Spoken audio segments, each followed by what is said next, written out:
I've been hiding the bruises for 3 months, and tonight, I made a mistake. I forgot to cover the one on my wrist. In the Silverpine pack, Omegas who show weakness become targets, and I've been someone's target since winter. The gathering hall is full of alphas in formal dress, drinking wine that costs more than my yearly wage, and I'm invisible the way I'm supposed to be. Serving, silent, safe. Then my sleeve rides up while reaching for an empty glass, and everything stops. Not the music, not the conversation, just him. Alpha Christopher Choi, the warlord of the Northern Territories, goes absolutely still across the room, his eyes locking onto the purple-black fingerprints circling my wrist like a brand. I see the exact moment his wolf surfaces, turning his eyes from dark brown to molten gold. He's moving toward me before I can pull my sleeve down, and I know with sick certainty that the invisibility I've perfected for 3 months just shattered. By dawn, someone is going to die. I just don't know it'll be 23 someones yet. If you want to see how a warlord ends an entire bloodline for one Omega, and whether she'll choose the monster who saved her, hit that like button right now. Trust me, by the time you reach the end, you'll understand why some wolves deserve extinction. Now, let me tell you how it all began. Chapter 1. The Hidden Wound. The Silverpine Fortress smells like old money and older bloodlines tonight. Cedarwood smoke curls from the great hearths, mingling with expensive perfumes and the testosterone-thick scent of alphas competing even when they're pretending to be civilized. I move through it all like smoke myself, refilling wine glasses and collecting empty plates, my steps memorized after 2 years of service. Never make eye contact. Never speak unless spoken to. Never, ever let them notice you exist beyond the function you serve. My mother taught me these rules before she died. Back when she still had hope, I'd find a decent mate instead of ending up in pack service. That hope died with her. Now I'm 23, unmated, and exactly where the pack hierarchy says I belong, at the bottom, useful only for the work no one else wants to do. Tonight's gathering celebrates something political. The warlord's visit, maybe. Or some treaty I'm not important enough to understand. The great hall blazes with hundreds of candles, their light catching on silk gowns and formal suits that cost more than I'll earn in a lifetime. I navigate between clusters of laughing alphas and elegant betas, my plain gray dress designed to blend into the stone walls. The bruises hidden beneath long sleeves and high collar throb with my pulse. I've gotten good at hiding them. The split lip healed 2 weeks ago. The fingerprint bruises on my throat faded enough that makeup covers them. The cracked rib still twinges when I breathe too deep, but I've learned to keep my breathing shallow. 3 months of practice makes you an expert in concealing damage. More wine. A beta named Kelly snaps her fingers at me without looking up from her conversation. I recognize her as one of the pack council members' daughters, someone who'd never remember my face if she passed me in the corridor tomorrow. I refill her glass silently, keeping my eyes down, my movements efficient. She doesn't thank me. Why would she? The wrist bruise happened yesterday. Fresh enough that the purple hasn't faded to yellow yet. Dark enough that even my sleeve should hide it. Should being the critical word. I'm reaching for a glass on the high table near the dais when I feel my sleeve catching on a candelabra, riding up my forearm as I stretch. Cool air hits the exposed skin for just a second before I can yank the fabric back down. 1 second. That's all it takes. The warlord is 50 feet away, engaged in conversation with our pack's alpha and 2 council elders. I've been carefully not looking at him all night, the way you carefully don't look at the sun. Christopher Choi is the kind of alpha that makes other alphas nervous. Tall enough to tower over most wolves in the room, built like he was carved from stone and violence, with black hair tied back and a face that would be handsome if it weren't so cold. I've served him twice tonight already, moving like a ghost to refill his glass while he spoke with pack leadership. He looked through me both times the way powerful alphas always do. As if Omegas like me are living furniture, present but not worth acknowledging. Except now, he's not looking through me. He's looking directly at me. And every instinct I have screams danger. The conversation around him continues, but he's gone utterly still in that way predators do right before they strike. His nostrils flare slightly. His eyes, which were politely engaged a second ago, have shifted to something else entirely. Something ancient and ruthless, that has nothing to do with politics or treaties. I duck my head fast and grab the tray of empty glasses, my heart hammering against my ribs hard enough to hurt. Maybe he didn't see. Maybe. You. His voice cuts through the ambient noise like a blade through silk, deep, controlled, and absolutely focused on me. The conversations nearest us falter. Heads turn. No. No. No. No. This can't be happening. I freeze because you don't run from an alpha like him. Running triggers chase instincts, and I've seen what happens when Christopher's wolf decides something is prey. 2 months ago, he executed a traitor in the courtyard with his bare hands. The efficiency was almost beautiful if you ignored the blood. Come here. Not a request, a command that vibrates with alpha authority. My legs move before my brain agrees, carrying me around the table toward where he stands. Our pack's alpha, John, frowns slightly as I approach their circle. The council elders look annoyed at the interruption. Christopher just watches me close the distance with an intensity that makes my skin prickle. When I'm 3 feet away, he speaks again, closer. I take 2 more steps. Close enough now to smell him properly, gunpowder and pine, with an undertone of something darker that makes my Omega want to either submit or flee. Maybe both. Give me your hand. His tone hasn't changed, still controlled, still absolute. My throat closes. Around us, I can feel more people noticing, conversations dying as wolves sense something happening in the predator-prey frequency only pack animals understand. Alpha, My voice comes out barely above a whisper. Your hand. Firmer now, the kind of command that doesn't get disobeyed twice. I extend my left hand because refusing would be worse than whatever comes next. My sleeve falls back naturally, exposing the damage I've hidden so carefully. 5 distinct bruises circle my wrist, each one the clear impression of a finger and thumb. Whoever grabbed me had large hands and didn't care about leaving evidence. The bruises are dark purple, bleeding into black at the centers, the kind that hurt to touch and worse to explain. Christopher's eyes drop to my wrist. For 3 heartbeats, he doesn't move at all, doesn't speak, doesn't even seem to breathe. Then he reaches out and catches my wrist, not where the bruises are, but just above them, his grip careful in a way that suggests he knows exactly how much damage is already there. His hand is burning hot against my skin, and I feel the tremor run through his fingers before he controls it. Who? Not a question. A demand carved from stone and fury. The lie sticks in my throat. I fell, Alpha. I'm clumsy. You fell. His thumb moves, hovering over one of the finger-shaped marks without quite touching it, and landed in someone's grip. Our pack's Alpha, John, clears his throat. Christopher, perhaps this isn't the appropriate venue. Christopher doesn't look away from my wrist. Someone in your pack put their hands on this Omega hard enough to leave bruises that are. His eyes flick up to mine for just a second, reading something in my face, at least a day old. Probably 2. I'm certain there's an explanation. One of the council elders begins. But Christopher cuts him off with a look that could freeze blood. There is an explanation. His grip on my wrist tightens fractionally. Not enough to hurt, but enough to feel like an anchor. Someone in your territory believes they have the right to damage pack members without consequence. Surely a domestic matter, the other elder starts. Do you see a mating mark on her throat? Christopher's voice drops to something deadly quiet. Do you smell a mate bond? Silence. Then she's unmated pack, which means she falls under pack law and alpha protection. His eyes are full gold now, the wolf so close to the surface I can practically see it prowling behind his pupils. Tell me this is being investigated. The silence stretches longer. Too long. I feel the exact moment Christopher understands that no one has noticed or cared about an Omega getting brutalized under their own roof. His scent shifts, ozone and gunpowder mixing into something that makes nearby wolves take an unconscious step back. How long? He's looking at me again, and this time there's something in his expression I can't name. Something almost like rage, but colder, more controlled. Alpha, please. I try to pull my wrist back. His grip doesn't budge. How long? My voice cracks. 3 months. Something flickers across his face. If I didn't know better, I'd call it pain. 3 months, he repeats, soft and venomous, and no one noticed. She's just a... Kelly.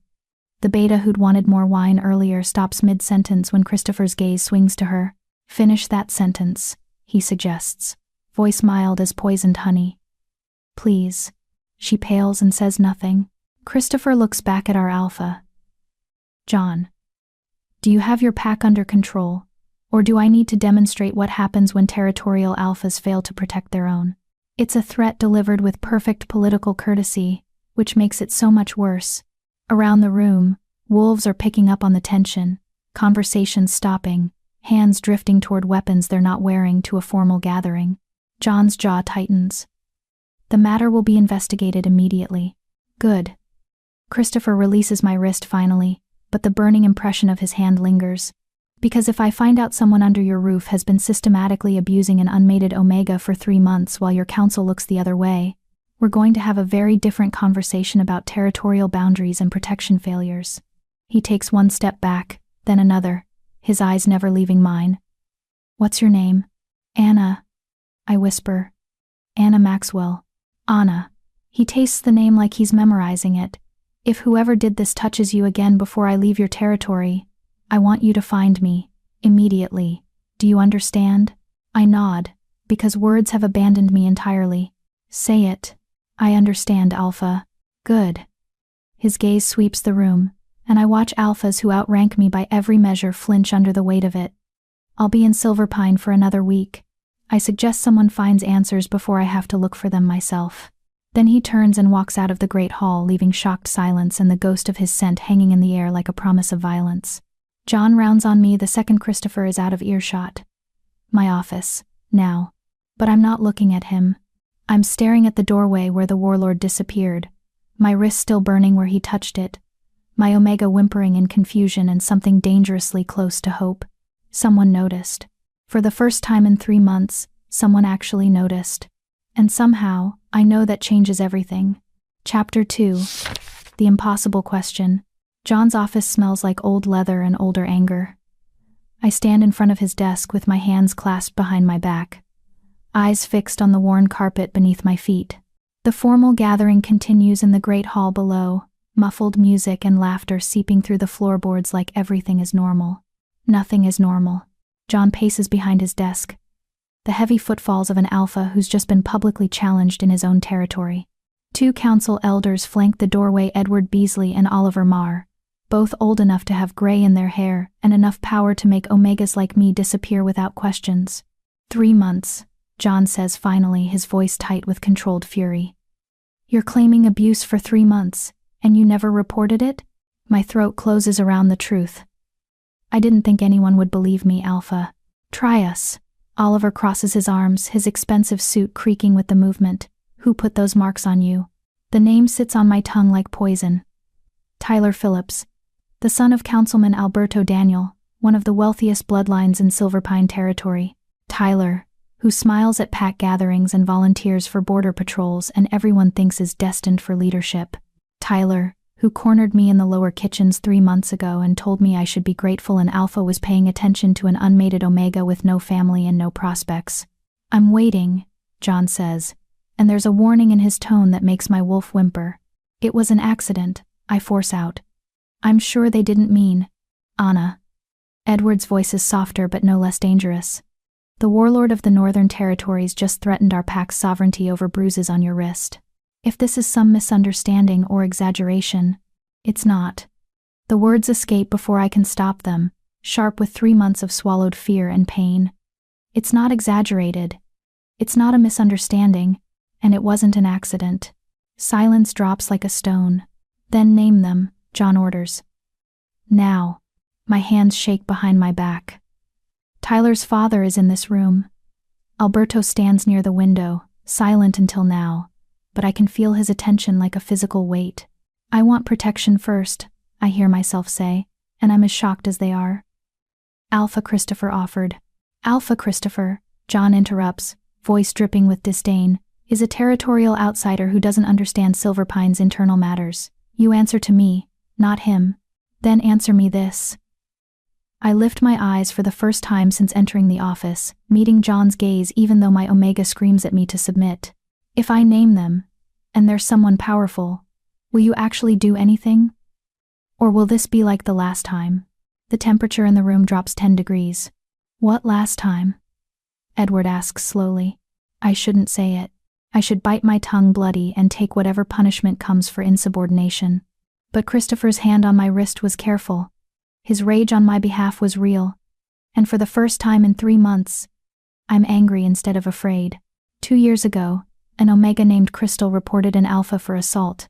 She had witnesses. She had injuries worse than mine. I keep my voice steady through sheer will. The council dismissed her claim as insufficient evidence and moved her to Border Patrol. She died in a rogue attack 6 months later. That case was thoroughly investigated, Oliver begins. She had 3 witnesses. I cut him off. All Omegas. All dismissed because the Alpha she accused was a councilman's nephew. Alberto finally moves from his position by the window. You're dangerously close to accusing this council of corruption, girl. I'm stating facts. My voice doesn't shake anymore. Crystal told the truth and paid for it. So, forgive me, councilman, if I'm hesitant to name my abuser without assurance that this time will be different. John's growl vibrates through the floor. You don't get to make demands. Then we're done here. I turn toward the door. I'll take my complaint to Alpha Christopher in the morning, as he instructed. You take 1 step toward that door, John says quietly, and I'll have you in holding cells for insubordination. I face him again. Do it. I'd rather spend a week in a cell than another night wondering if I'll wake up with hands around my throat. The truth of that statement hangs in the air between us. I watch realization dawn on their faces. This isn't about pack politics anymore. This is about an Omega who's decided she'd rather burn than keep quiet. Alberto clears his throat. Perhaps we're approaching this wrong. Anna, no one wants to see you hurt.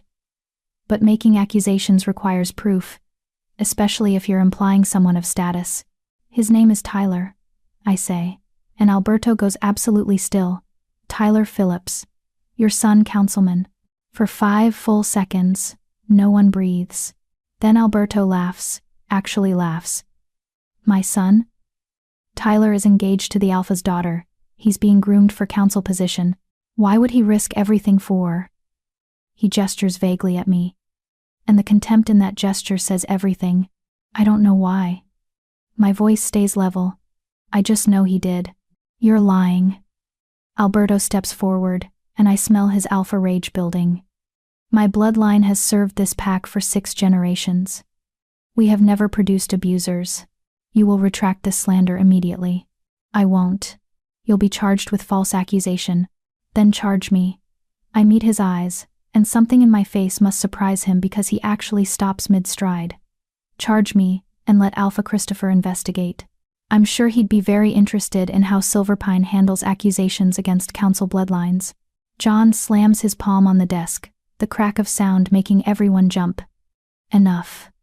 Alberto, sit down. Anna, you're confined to quarters until this is resolved. No contact with the warlord or his people. Am I clear? Perfectly, Alpha. Good. Dismissed. I turn to leave, and that's when I hear it, Alberto's voice, low and venomous, meant for council ears but just loud enough for me to catch. The girl is clearly unstable.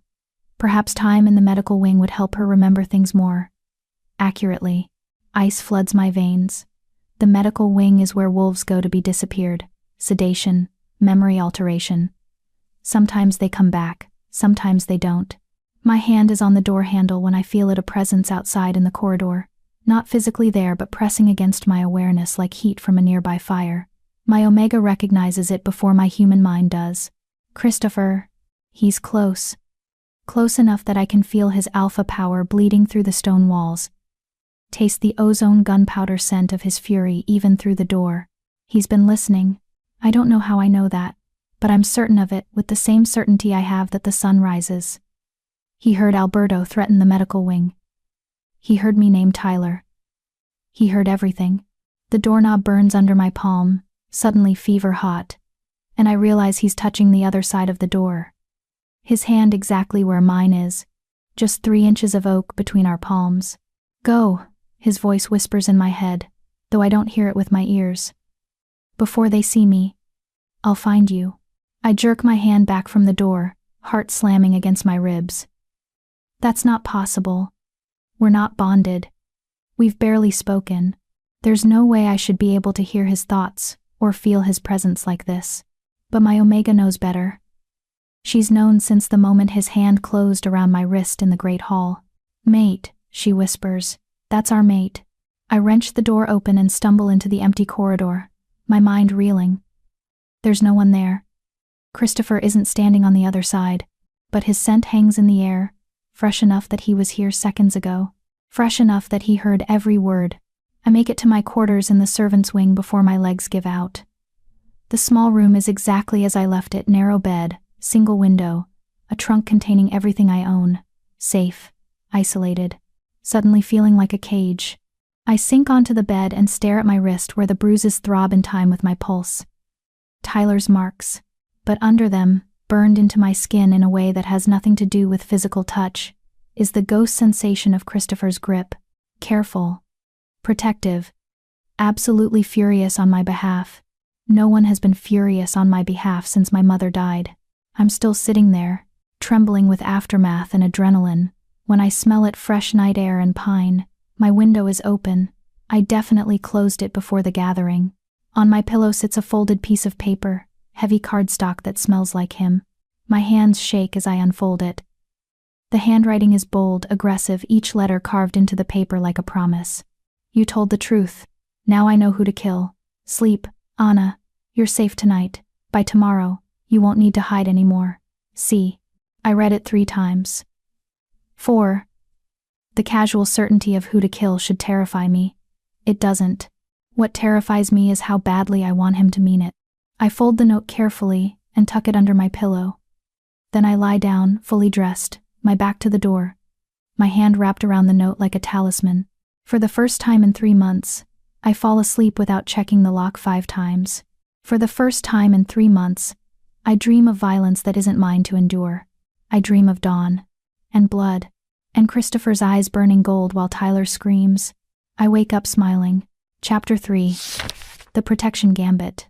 I wake to someone pounding on my door hard enough to rattle the frame. Gray dawn light seeps through my window, which means I slept maybe 4 hours. My hand automatically goes under my pillow where Christopher's note is hidden. "Anna Maxwell." A voice I don't recognize barks through the wood. "By order of Alpha John. You're to report to the main hall immediately." My heart lurches. I throw on a clean dress, splash water on my face, and braid my hair with shaking fingers. The bruises on my wrist look darker this morning, purple bleeding into black. I don't bother covering them. Let them see. The corridor outside my quarters is empty except for 2 guards waiting to escort me. Neither meets my eyes as we walk. Their silence feels ominous. The main hall is already full despite the early hour.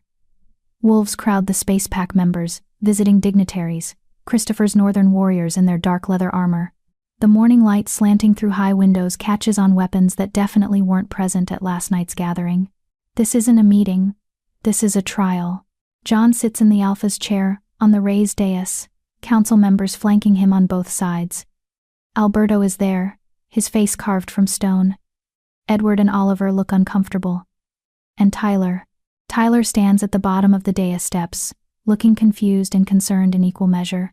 He's dressed impeccably as always, his blonde hair perfectly styled, his expression that of someone trying to understand why he's been summoned at dawn. When he sees me enter, his face transforms into what anyone else would call relief. I see the warning in his eyes underneath. The promise of what happens if I don't play along. "Anna." John's voice cuts through the ambient noise. "Approach." I walk forward on legs that feel disconnected from my body. The crowd parts, and I feel every eye tracking my movement, judging, weighing, deciding if I'm worth the trouble I'm causing. I stop 10 feet from Tyler, close enough to smell his cologne, expensive, cloying. It makes my stomach turn. "Last night," John begins, "you made a serious accusation against Tyler Phillips, son of Councilman Alberto Daniel. Do you stand by that accusation?" My mouth goes dry. "Yes, Alpha. Describe the nature of your complaint." This is it. The moment where I either speak or break. I can feel Tyler's eyes on me, feel the weight of his family's power pressing down like a physical thing. I take a breath and start talking. 3 months ago, Tyler cornered me in the lower kitchens after midnight. He said I should be grateful and Alpha was interested in me. When I tried to leave, he grabbed my arm. I hold up my wrist, displaying the fading bruises from the first assault alongside the fresh ones from yesterday. These are from yesterday when he found me in the supply corridor. But there have been others. I pull down my collar, revealing the faint yellow marks on my throat that makeup can't quite hide anymore. 2 weeks ago, he choked me until I passed out. I woke up in the cold storage closet. Gasps ripple through the crowd. Tyler's expression shifts to shock and hurt perfectly performed. Anna, this is... He shakes his head, looking at John with confusion that seems absolutely genuine. Alpha, I don't understand. I've never touched her. I barely know who she is. Liar. I breathe. I understand you're upset, Tyler continues, voice dripping with sympathetic concern. Service work is difficult.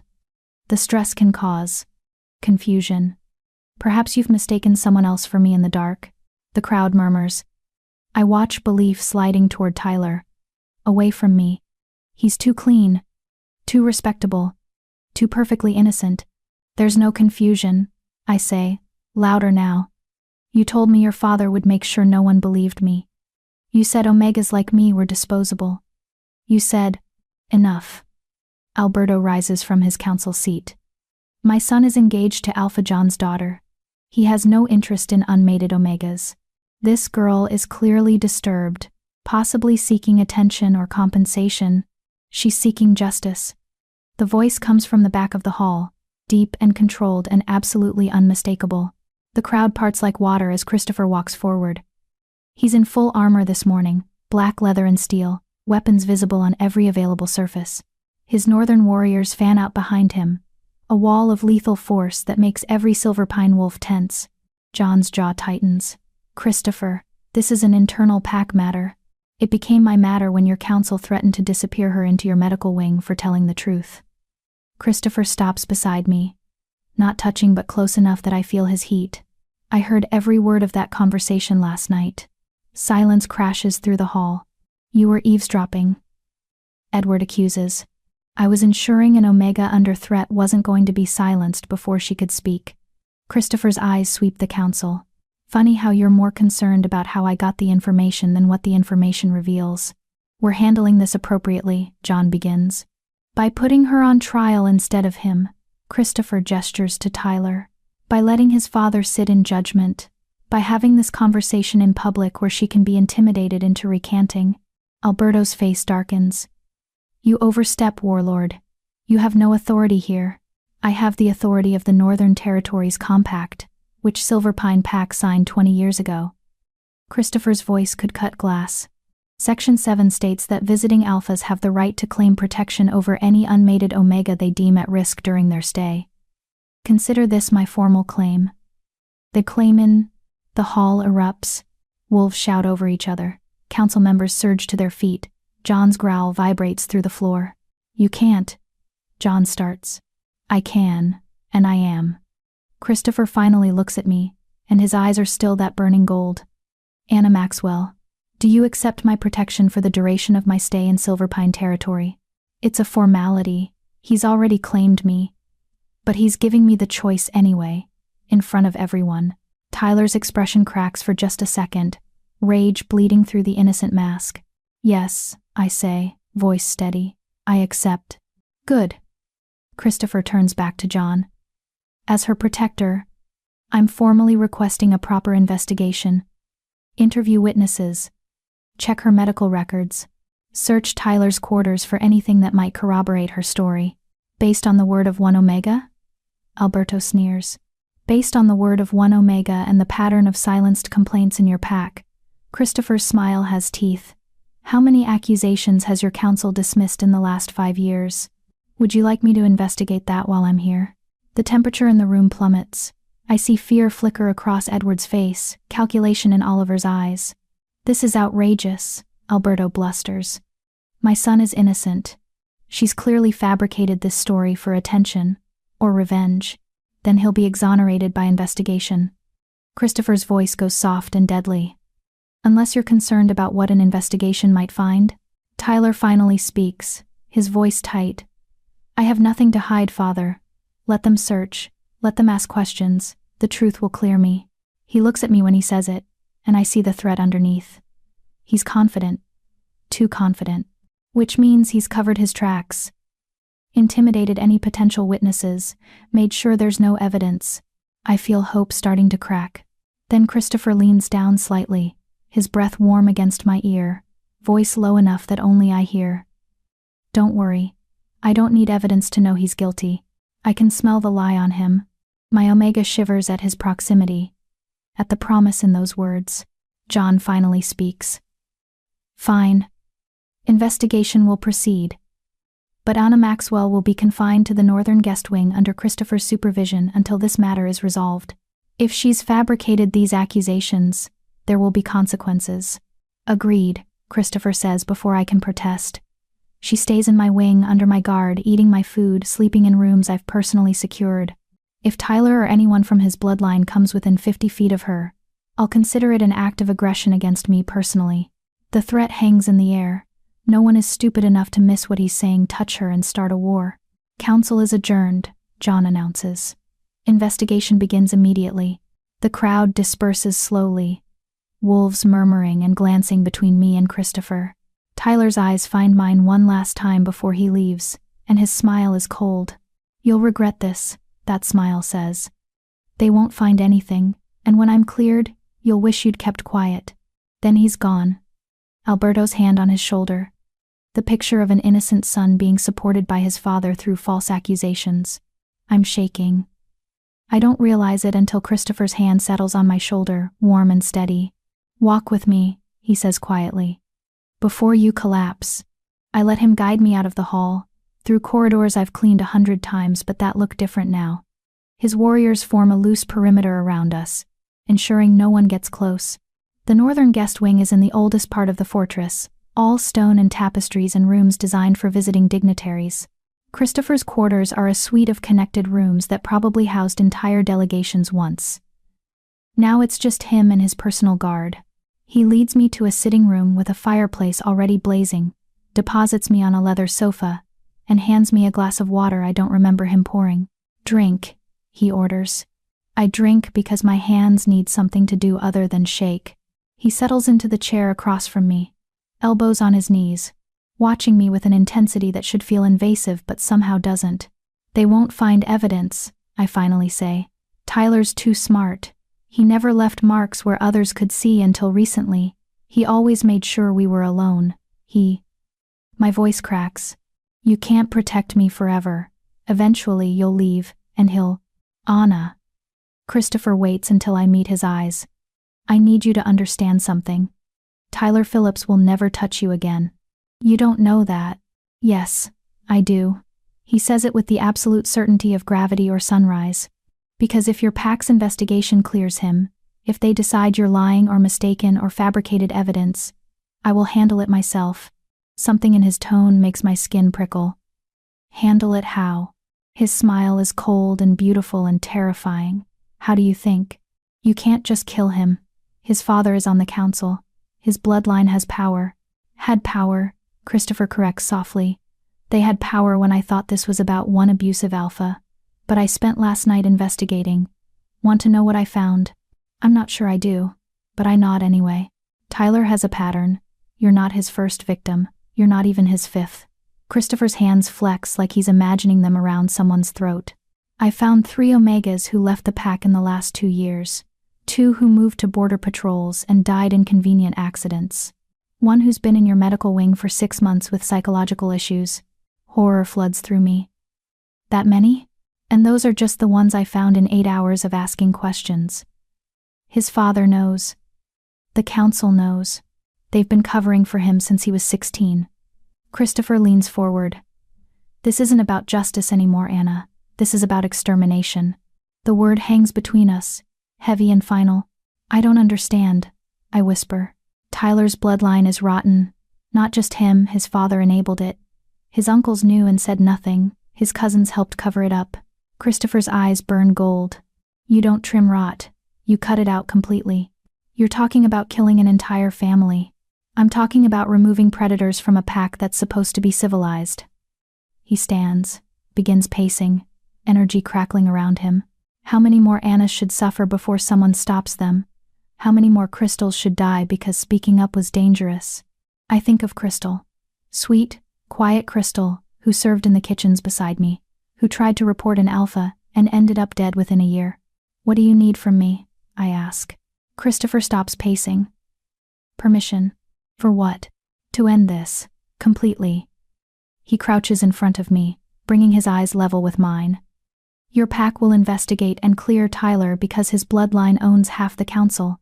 Then you'll be blamed for false accusations. Maybe they'll banish you. Maybe worse. Or, his hand hovers near my knee, not touching but close enough to feel. Or I handle this my way. Permanently. But I won't do it without your consent. Why does my consent matter? Because this is your justice. His voice softens. I won't take it from you by acting without your approval. So I'm asking, do you want them gone? All of them? Every Phillips who knew and did nothing? I should say no. I should be horrified at the idea of genocide over abuse. Good Omegas don't want violence. Good Omegas forgive and heal and move on. But I'm not a good Omega anymore. I'm an Omega who's been beaten and choked, and told she doesn't matter for 3 months while everyone looked away. I meet Christopher's burning gold eyes. Yes, I whisper. I want them gone.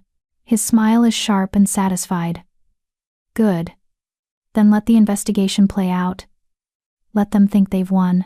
And when they clear Tyler, he stands, and I feel his alpha power rolling off him in waves. I'll show them what happens when warlords lose patience. When?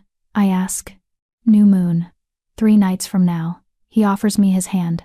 Until then you stay here, safe, eating real food, sleeping without fear. Can you do that? I take his hand and let him pull me up. His grip is careful around my bruised wrist, but I feel the strength underneath, the leashed violence waiting for direction. I can do that, I say. Good.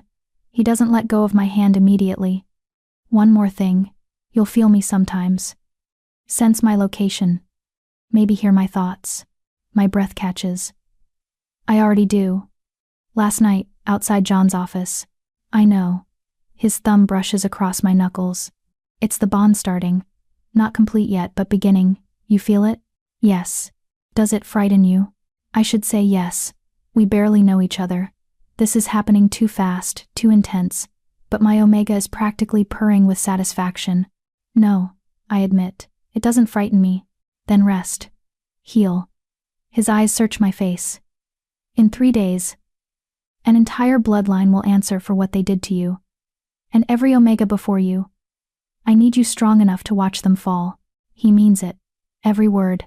I'll be strong enough. I promise. I know you will. He finally releases my hand. My warriors are stationed outside. Food will be brought. If you need anything, I'll call for you. I finish. His smile is warmer this time, almost fond. We're going to be terrifying together, Anna Maxwell. Then he's gone, leaving me alone in rooms that smell like him and safety and the promise of violence.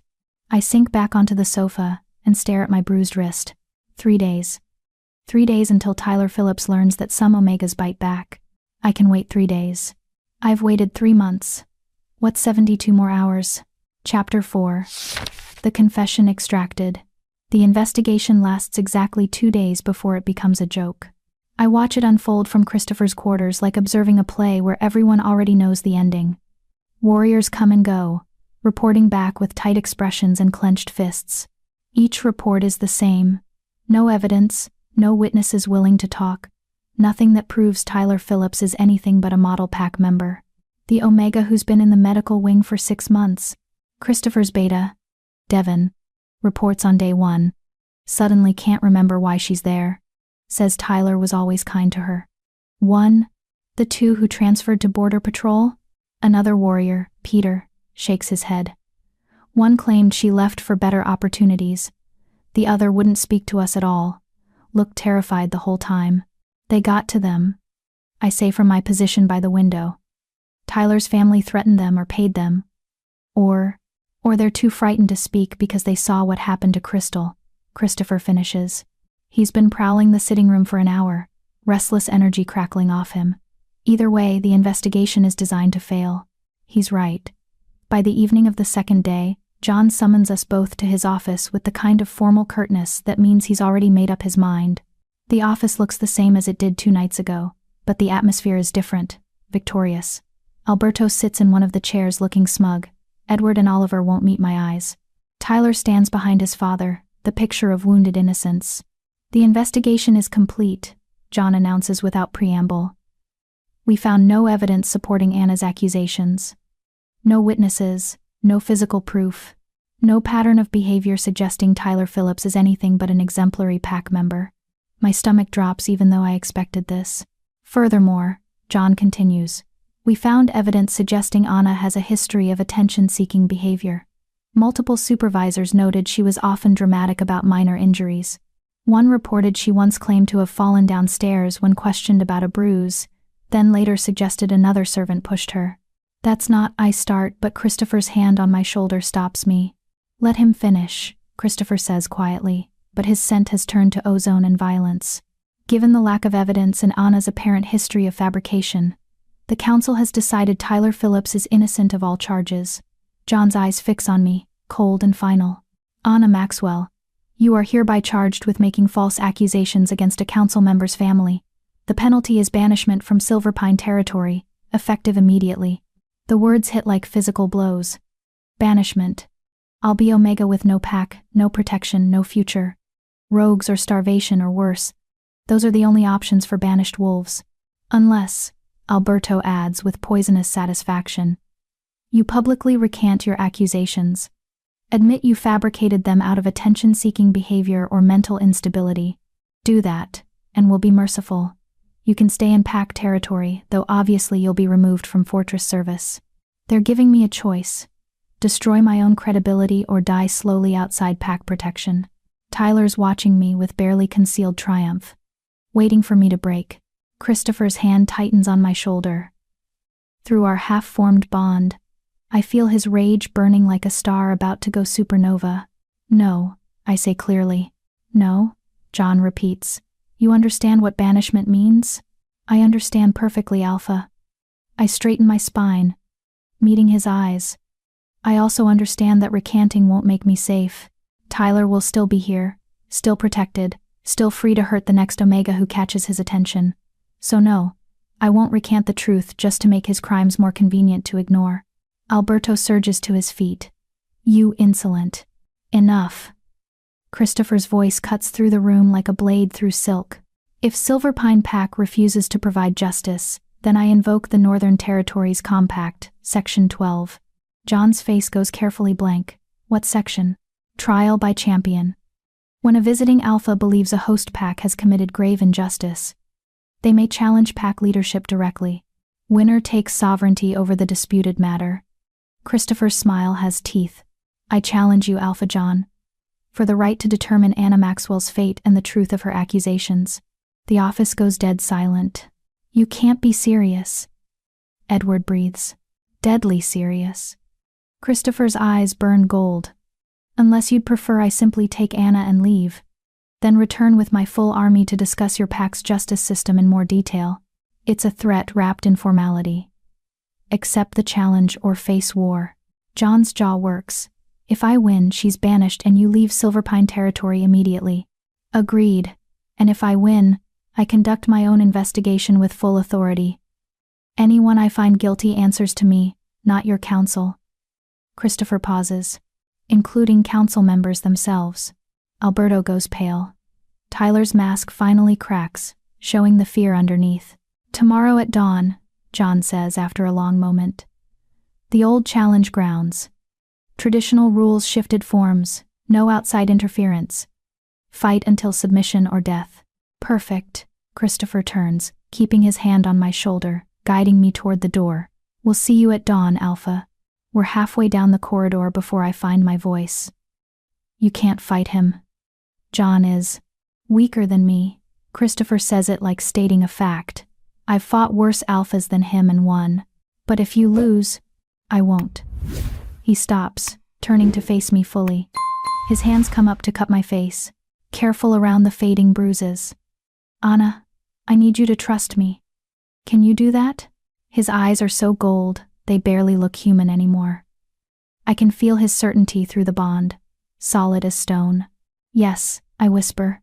Good. His thumb brushes my cheekbone. Tomorrow night, you'll be free. I promise. He walks me back to his quarters where dinner is already waiting, real food, the kind servants never get, roasted meat, and fresh bread and vegetables that haven't been picked over by higher ranks first. I eat because he watches until I do, but I taste nothing. Tomorrow John and Christopher will fight for my fate, and tomorrow night, win or lose, everything changes. The challenge ground is an ancient stone circle in the forest north of the fortress. I've never seen it before. Servants don't get invited to alpha challenges, but I know the stories. Hundreds of years of pack leadership disputes have been settled here, the ground soaked with enough blood that nothing grows within the circle. Dawn light filters through the trees as Christopher's warriors escort me to the viewing area, 20 feet up on a natural rock ledge where spectators can watch without being in danger. The entire pack is gathering, wolves filling the forest in a loose semicircle around the ancient stones. Tyler is there with his father, both of them watching me with expressions that promise this isn't over, regardless of who wins. John enters the circle first, already stripped to skin, his alpha power making the air thick and heavy. He's older than Christopher by 15 years, scarred from decades of challenges and battles. Not someone to underestimate. Christopher enters from the opposite side, and every wolf present feels the difference immediately. His power doesn't just fill the space, it dominates it. Younger, stronger, carrying the authority of territories much larger than Silverpine. They face each other across the blood-stained ground. Last chance to withdraw, John offers. Leave Anna to pack justice and go in peace. Pass. Christopher's smile is cold. I've seen your pack's justice. I prefer mine. Then let's begin. The shift takes seconds. Bones cracking, flesh reforming, two massive wolves facing each other where men stood. John's wolf is dark gray, heavily muscled. Christopher's is black as midnight, larger by half, eyes burning gold even in wolf form. They circle once, twice, then John lunges. The fight is brutal and efficient.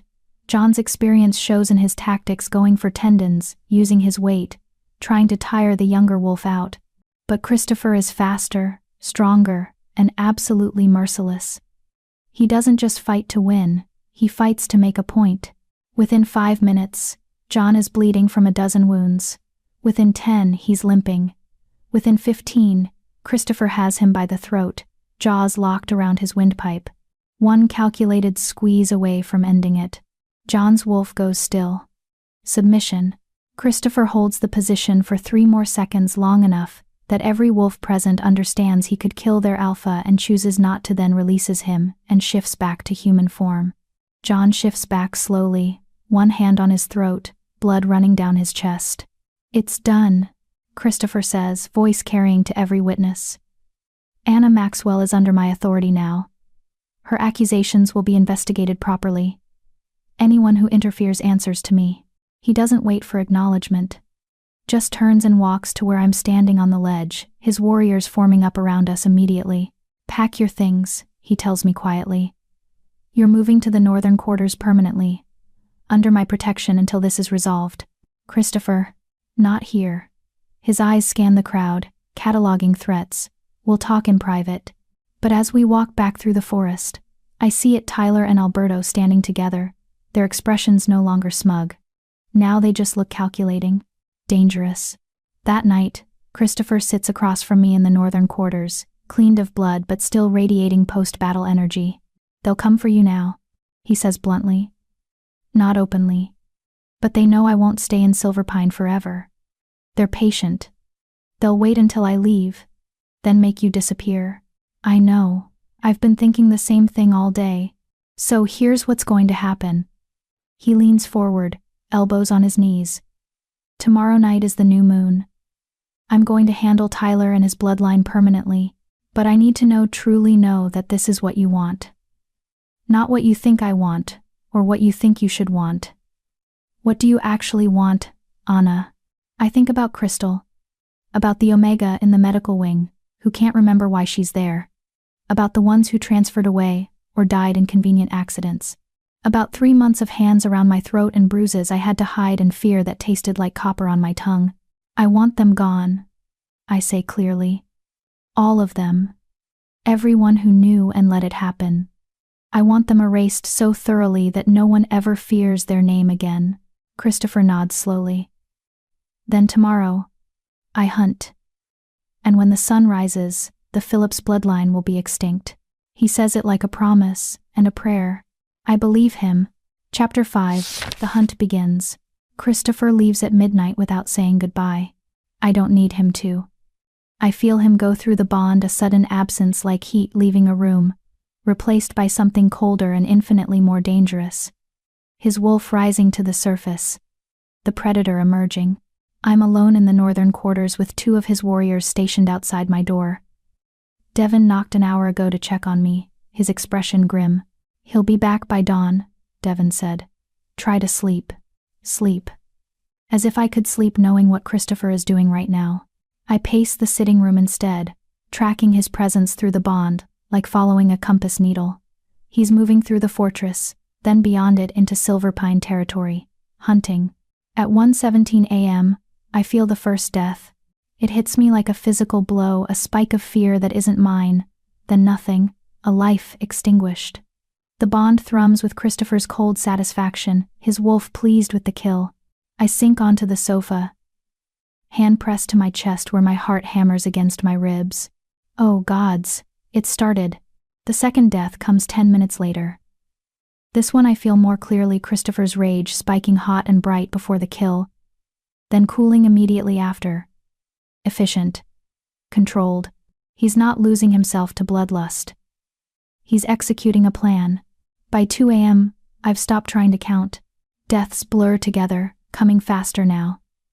The bond feeds me fragments, his determination, his fury, the grim satisfaction each time another Phillips falls. But underneath it all, I feel something else. Something that makes my chest ache. He's doing this for me. Every kill is an offering. Justice delivered in blood because the law failed. At 2:47 a.m., the bond spikes with something different. Hesitation. I sit up straighter, focusing on the connection. Christopher has stopped moving. I can feel his wolf prowling, circling something, someone. A child, I realize with sick certainty. He's found one of Tyler's younger relatives. Through the bond, I feel his internal war. The child is innocent, too young to have participated in the cover-up. But they carry the Phillips name. They'll grow up in that family's shadow, learning their values, becoming another predator. Where does justice end and genocide begin? I close my eyes and reach back through the bond, pushing my thoughts toward him like I did outside John's office. Does this one need to die? His presence in my mind sharpens immediately, surprised I can reach him across the distance. They're 8 years old, he sends back. Tyler's nephew. The family will raise him to be just like his uncle. Or he could be different, I respond, if the rot is cut out around him. If he grows up knowing what his family did and why it was wrong. Silence through the bond. Then, you're certain? I'm certain that killing children makes you the monster they'll say you are. Leave this one. I feel his relief like sunlight breaking through clouds. He was hoping I'd say that, hoping I'd be the thing that proves he's still capable of mercy. The child lives. But the killing continues. By 3:30 a.m., I've counted 17 deaths through the bond. 17 members of the Phillips bloodline. From Alberto himself down to distant cousins who helped cover up Tyler's crimes. Christopher is systematic, working from a list he must have compiled during his investigation. No one escapes. No one gets to claim ignorance. At 4:15 ochtends, I feel Tyler die. It's different from the others. Christopher's rage peaks like a breaking wave, white-hot and absolute. Tyler must have fought back, must have begged or threatened, or tried to bargain. It doesn't matter. Christopher tears his throat out. I feel every second of it through the bond. Tyler's terror, his pain, his final understanding that his family's power means nothing against an alpha who's decided he's prey, then nothing. Just silence where Tyler's existence used to be. My abuser is dead. I should feel sick, horrified, something human and appropriate. Instead, I feel clean, like a stain has been scrubbed from my skin that I didn't realize I was still carrying. My omega purrs, deep and satisfied. Good, he's gone. We're safe now. More deaths follow Tyler's. Uncles who knew. cousins who helped hide evidence. Even Alberto's mate, who turned a blind eye to her son's crimes for years. By 5:30 a.m., as dawn light starts bleeding into the sky, the bond finally quiets. Christopher stops moving. I feel exhaustion rolling off him in waves, mixed with satisfaction and something darker that might be horror at what he's done. 23 deaths. An entire bloodline erased except for one 8-year-old child, who'll grow up knowing exactly why his family died. I'm standing at the window watching the sunrise when the door opens behind me. I don't turn. I know his presence like I know my own heartbeat now. It's done, Christopher says, voice rough from disuse or screaming or both. I know. I felt it. I finally turned to face him. He's covered in blood. It's soaked through his clothes, matted in his hair, under his fingernails. He smells like death and ozone, and the metallic tang of violence. His eyes are still gold, the wolf too close to the surface to retreat fully yet. He looks like a nightmare stepped out of old stories about what alphas used to be before civilization tried to tame them. He looks like he's waiting for me to flinch, to recoil, to confirm that he's become the monster everyone will say he is. I cross the room and wrap my arms around him. He goes absolutely still, shocked into immobility. Thank you, I whisper against his blood-soaked chest. Thank you for ending them. His arms come up slowly, carefully, like he's afraid he'll break me. Then they tighten, crushing me against him with desperate strength. I killed 23 wolves tonight, he says into my hair. Including children. Teenagers. People whose only crime was being born Phillips. People who knew and did nothing. I counter. People who helped hide it, or threatened witnesses, or made sure Tyler could keep hurting Omegas without consequences. There was a girl, 16. She cried and begged and said she didn't know what her brother had done. His voice cracks. I killed her anyway because she lied. She knew. They all knew. I pull back enough to look at his face. Do you regret it? He's silent for a long moment. I regret that it was necessary. I don't regret that I did it. Then we're the same. I reach up and touch his face, leaving bloody handprints on his jaw. I don't regret it either. Does that make us monsters? Probably.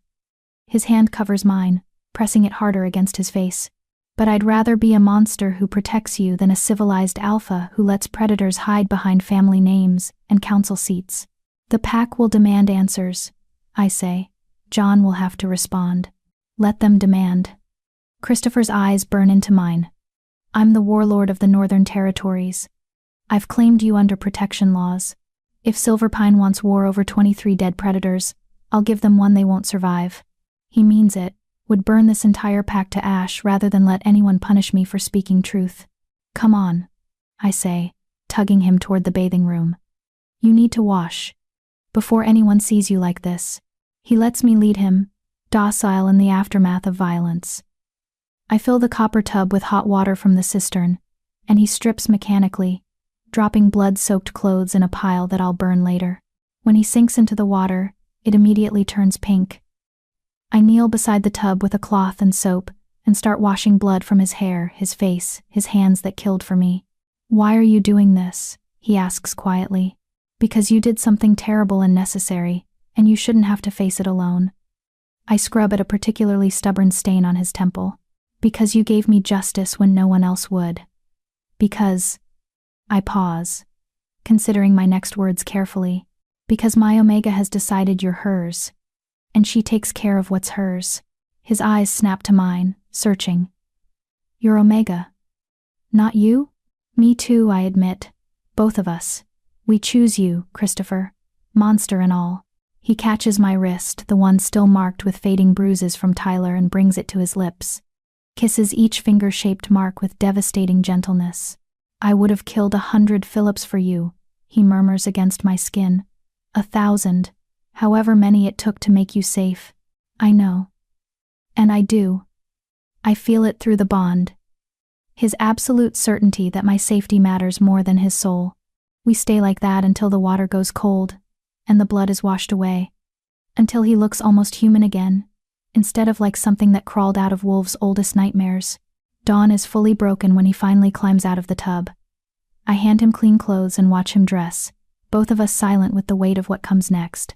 They'll find the bodies soon, he says. The council will convene. They'll accuse me. Let them. I straighten his collar with steady hands. You won the challenge. You have authority over my case now. They can't touch you without starting a war they'll lose. They can try to separate us, send you away for your own safety or some political. I'm not going anywhere. I meet his eyes. Where you go, I go. We're bonded now, aren't we? Even if it's not complete yet. His hand comes up to cup my face. The bond won't be complete until I mark you properly. Until you choose it fully, knowing what I am, what I've done. I already know what you are. I turn my head and press a kiss to his palm. You're the alpha who heard me say his name and decided an entire bloodline should burn. You're the monster who saved me. Anna, mark me. The words come out fierce and certain. Complete the bond. Make it so permanent that they can't separate us even if they try. His pupils blow wide, gold bleeding into the whites of his eyes. You don't know what you're asking. I know exactly what I'm asking. I tilt my head, baring my throat in the most fundamental act of Omega submission. I'm asking you to make me yours so completely that every wolf in this territory knows I'm under your protection, so Tyler's bloodline stays dead, so no one ever touches me again. He's trembling now, wolf and man warring inside him. If I mark you, there's no going back. You'll be bonded to someone who just committed genocide. Good. I step closer, until we're breathing the same air. Bond me to the monster. I choose him. I choose you. I choose this. He breaks. His mouth crashes against mine, desperate and claiming. His hands fist in my hair, tilting my head back to deepen the kiss. I taste copper and fury, and something that might be devotion, or obsession, or both. When he pulls back, we're both panting. Say it again, he demands. Say you choose this. Choose me, all of me. I choose you. I breathe. Christopher Choi, warlord of the Northern Territories, alpha who killed 23 wolves to keep me safe. I choose you, mark me, make me yours. His eyes flash full gold. Mine. Yours. He moves faster than I can track, spinning me around and pulling my back against his chest. His arm bands across my stomach, holding me secure. His breath ghosts over the spot where my neck meets my shoulder, the place where mate marks go. Last chance, he murmurs against my skin. After this, you're mine forever. Even if you regret it. Even if you hate what I am. Never. I reach back and tangle my fingers in his hair. I'll never regret choosing the alpha who chose me first. His teeth sink into my flesh. Pain explodes white-hot and absolute, stealing my breath and my sight. Then it transforms pleasure so intense my knees buckle, only his arm keeping me upright. The bond slams home like a door locking, like chains clicking into place, except it doesn't feel like imprisonment. It feels like belonging. I feel everything: his exhaustion from the hunt, his satisfaction at my acceptance, his fierce possessive joy that I'm his now, permanently, irrevocably his. And underneath it all, the bone-deep relief that I didn't reject him. That I saw what he was capable of, and chose him anyway. Mine, his wolf snarls through the bond. Ours, keep safe, protect always. Yours, my Omega answers, purring with satisfaction, mate, alpha, home. When he releases my throat and licks the wound to seal it, I'm shaking so hard I can barely stand. He turns me in his arms, supporting my weight, and I see my blood on his lips. Mine, he says aloud, voice rough with possession and awe. Yours, I agree, and press my bloody fingers to his chest, right over his heart. And you're mine too. My monster, my alpha, my mate. His forehead drops to mine. What have we done? Survived. I lean into him, letting him take my weight. We survived them, now we survive this. Outside, I hear shouting. The alarm being raised. Someone's found the bodies. Let them come. I'm bonded to a warlord now. To an alpha who ended a bloodline for me. Let the whole pack try to separate us.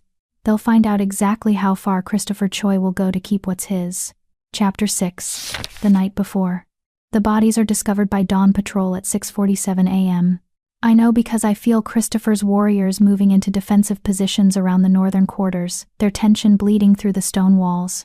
Through the bond, I sense Christopher's cold satisfaction as the news spreads like wildfire through the fortress. Let them know, he sends through our connection. Let them understand what happens to predators. I'm sitting by the window with his bite mark throbbing on my neck, permanent, possessive, visible to anyone who looks. The bond hums between us, stronger now that it's complete. I can feel his location without trying, sense his emotional state like reading weather patterns. Right now, he's standing in the corridor outside my room, blocking the entrance while wearing the expression that makes seasoned warriors nervous. The knock comes at 7 a.m. sharp, aggressive, demanding. "Open this door," John's voice, tight with fury. "Christopher, we need to talk, now." I stand, smoothing my dress, making sure Christopher's mark is visible above my collar. Let them see. Let them all see. Christopher doesn't move to open the door. "We can talk through it, John. I'm comfortable where I am. 23 members of the Phillips bloodline are dead."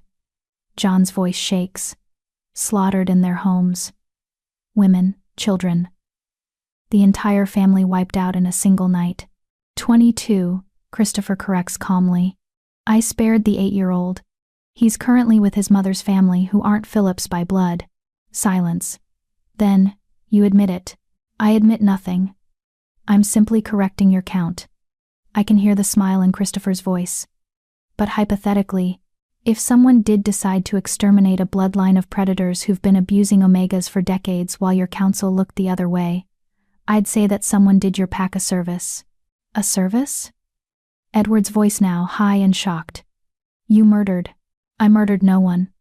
Christopher interrupts. Murder implies illegality. I executed justice. That your pack was too corrupt or too cowardly to deliver. There's a difference. This is insane, Oliver says.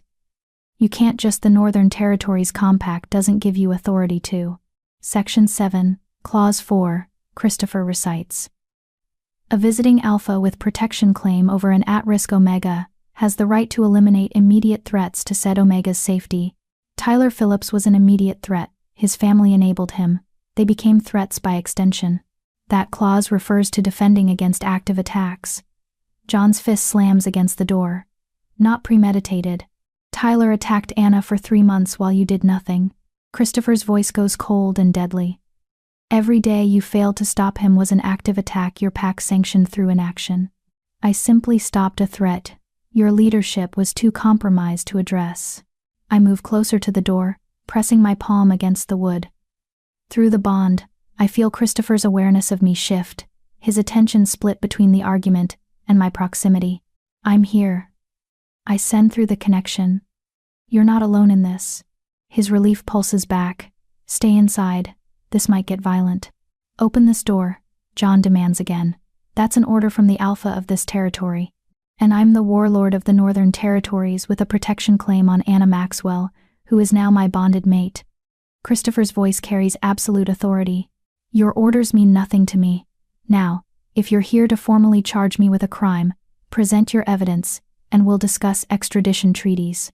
If you're here to threaten my mate, we're going to have a much shorter, much bloodier conversation. Your mate?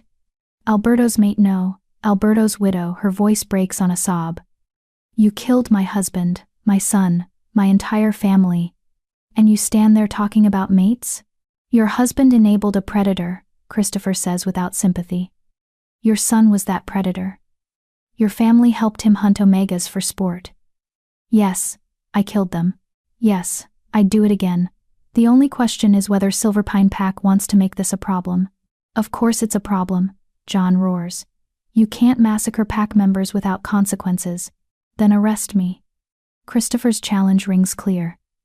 Send your warriors to take me into custody. Let's see how that works out for everyone involved. Silence. Because everyone present knows exactly how that would end with more bodies and a pack war Silverpine can't win. This isn't over, John finally says. The council will convene. Evidence will be gathered. You may have authority over Anna's case, but you don't have authority to commit genocide. Call it what you want, Christopher replies. The Phillips bloodline ended last night. Anna is safe. Justice was served. Everything else is just politics. Footsteps retreat down the corridor. I hear muttered conversations. Outraged whispers. the rustle of wolves who can't quite believe what they just heard. When silence finally falls, Christopher opens the door and slips inside. He looks exhausted now that the adrenaline is fading, the weight of 23 deaths pressing down on shoulders that were only trying to protect me. "They'll try to separate us," he says, leaning against the closed door. "Claim you're under my influence, that you need to be evaluated for your own safety. Let them try." I cross to him, taking his hands. "I chose this. I chose you. I chose the bond. They can't undo that without killing one of us." His jaw tightens. "Don't say that. It's true though, isn't it? Mate bonds can't be broken except by death." I squeeze his hands. "So either they accept this, or they commit the same kind of murder you're being accused of." "Anna." "No." I cut him off. "You spent last night ending threats to keep me safe. Now it's my turn. I won't let them make you the villain when you gave me justice no one else would." He pulls me against his chest, his chin resting on top of my head where his mark throbs with shared heartbeat. "You shouldn't have to defend someone who killed 23 wolves." "I'm not defending someone who killed 23 wolves." I tilt my head back to meet his eyes. "I'm defending my mate who eliminated 23 predators. There's a difference." His laugh is rough and exhausted. "How are you this calm?" "Because I slept knowing Tyler was dead. Because I woke up bonded to you instead of wondering when he'd corner me again." I touch the mark on my neck. "Because for the first time in 3 months, I feel safe. That's worth defending." A knock interrupts us, gentler this time. Devon's voice filters through. "Christopher, the council has called an emergency session. They're demanding your presence." Christopher's eyes don't leave mine. "Tell them I'll attend on one condition. Anna comes with me. No separation, no private interrogations, no attempts to isolate her for her own good." "They won't agree to that," Devon warns. "Then I don't agree to attend." Christopher's arm tightens around me. "I'm done playing by rules written to protect predators. I'll relay the message." When Devon's footsteps fade, I pull back enough to look at Christopher properly. "You can't refuse the council forever. Watch me, Christopher." I make my voice firm. "We have to face this eventually. Better to do it now, together, than let them build a case against you while we hide." He studies my face for a long moment. "You're not afraid?" "Terrified," I admit. "But I'd rather be terrified standing beside you than safe and alone." Something softens in his expression. "When did you get so brave?" "When a warlord decided I was worth saving." I rise on my toes and kiss him softly. "Now let's go show them that some bloodlines deserve extinction." His smile is sharp and fierce. "Together? Together." The council chamber is packed when we arrive an hour later. Not just council members but pack leadership, visiting dignitaries who haven't fled yet, and what looks like half the fortress staff. Everyone wants to see the warlord who committed genocide face consequences. Everyone wants to see if I'll recant my story now that Tyler's family can't defend themselves. Christopher enters first, his hand wrapped around mine, making our bond obvious. His warriors flank us 10 of his best, armed and ready despite this being a supposedly peaceful council session. The mark on my neck is visible to everyone. I made sure of it. Let them see that I chose this, that I chose him. John sits in the Alpha's chair, looking like he aged a decade overnight. The remaining council members flank him, Edward, Oliver, and 3 others whose names I've never bothered to learn. Alberto's widow sits in the gallery, red-eyed and shaking with grief or rage or both.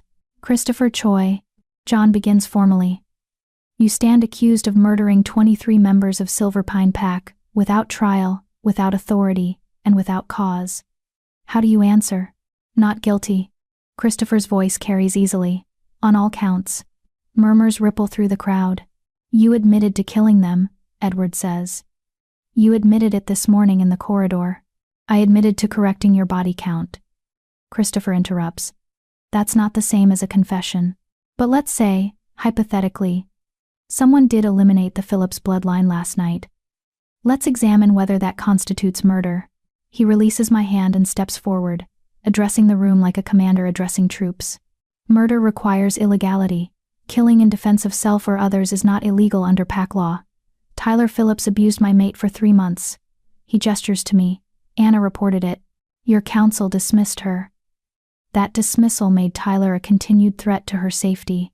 You could have removed her from the territory, Oliver argues, taken her north where Tyler couldn't reach her, and left how many other Omegas for him to abuse.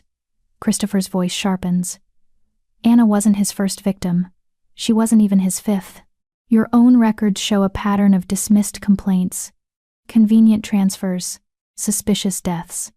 The Phillips family has been hunting Omegas for decades while this council provided cover. That's not, Edward starts. Omega Crystal Nolan, Christopher cuts him off, reported Alberto's nephew 3 years ago, dismissed for insufficient evidence, dead within a year. Omega Patricia Knox, reported Tyler 18 months ago, transferred to Border Patrol, killed by rogues 6 months later. He pulls out a folded paper from his jacket. I have 12 names, 12 Omegas who reported Phillips family members for abuse, all dismissed. 7 are now dead. The room goes silent. Where did you get that? John's voice is barely controlled. I asked questions your investigators apparently never thought to ask. Christopher's smile is cold. I spoke to Omegas who were too terrified to talk to your counsel. I found patterns your people ignored because acknowledging them would require punishing someone powerful. He turns, addressing the crowd now instead of just the council. How many of you knew? He asks. How many suspected Tyler was a predator but said nothing because his father sat on the council? How many of you heard rumors about the Phillips family but decided it wasn't your problem? Uncomfortable shifting. Wolves won't meet his eyes. That's what I thought. Christopher's voice drips with contempt. You all knew. You all let it happen. Because pack politics mattered more than Omega lives. So yes, hypothetically, if someone decided to end that bloodline permanently, I'd call it justice. Not murder. Justice. Vigilante justice, John corrects tightly. Which is still illegal. Then charge me. Christopher spreads his arms. Arrest me. Try me. Let's present all the evidence in open court. Let's discuss every dismissed complaint, every dead Omega, every council member who looked the other way. I'm sure your pack's reputation will survive that scrutiny just fine. The threat is clear. Prosecute him, and he'll expose decades of corruption. Every council member who enabled the Phillips family will go down with him. John's jaw works. This isn't about politics. Everything is about politics. Christopher interrupts. The question is whether your pack wants to die on this hill, whether protecting a dead predator's legacy matters more than keeping peace with the Northern Territories. Are you threatening war? Edward asks carefully. I'm stating facts. Christopher's eyes sweep the room. My mate was abused for 3 months while your pack did nothing. Someone, possibly me, possibly someone else who got tired of waiting for justice eliminated the threat. Now you have a choice. Accept that justice was served in the absence of legal recourse, or try to punish the person who did your job for you. Choose carefully. Alberto's widow stands suddenly. My son was innocent. That girl is lying. Your son was a predator, I say. And every eye swings to me. My voice shakes but doesn't break. He hurt me. He hurt others before me. He would have hurt more after me if Christopher hadn't stopped him. You're bonded to his killer. She points at my neck. Of course you'd defend him. I bonded to him because he's the only alpha in this entire pack who gave a damn that I was being beaten. My voice gains strength. Your son choked me until I passed out. He broke my ribs. He told me I should be grateful he was paying attention to an unmated Omega with no family, and when I reported it, your husband threatened to disappear me into the medical wing. Gasps echo through the chamber. That's not true, she whispers. But there's doubt in her eyes now. Ask the Omega who's been there for 6 months. I challenge. Ask why she suddenly can't remember what happened to her. Ask the families of the ones who died in convenient accidents. Ask anyone except the council members who spent decades protecting your family instead of the wolves they hurt. Silence falls heavy and damning. John finally speaks. This session is adjourned. The council will deliberate and present findings tomorrow. No. Christopher's voice cuts through the rustling of wolves preparing to leave. We're done deliberating. Here's what's going to happen. Silver Pine Pack will formally acknowledge that the Phillips bloodline was eliminated due to credible threats to Pack Omega safety. You'll update your protection laws to prevent this from happening again. And you'll never question my mate's testimony again. Or, he pauses. You can try to arrest me, start a war you'll lose, and watch your territory get absorbed into mine when this is over. Choose. It's not a negotiation. It's a declaration. John stares at him for a long moment. Then, slowly, he nods. The council will draft new protection protocols, he says, voice hollow. The Phillips matter will be considered closed. Good choice. Christopher takes my hand again. We'll be leaving Silver Pine territory tomorrow. I suggest you use the time to figure out how many other predators are hiding in plain sight. He turns and walks out, pulling me with him, his warriors forming up around us. Behind us, I hear the explosion of conversation, arguments, accusations. We're halfway to the northern quarters when I start shaking. Christopher stops immediately, pulling me into an alcove away from curious eyes. Anna? We won, I whisper. They're actually letting us walk away. Of course we won. He cups my face carefully. They had no choice. Fighting us means exposing everything they've hidden. They chose survival over pride.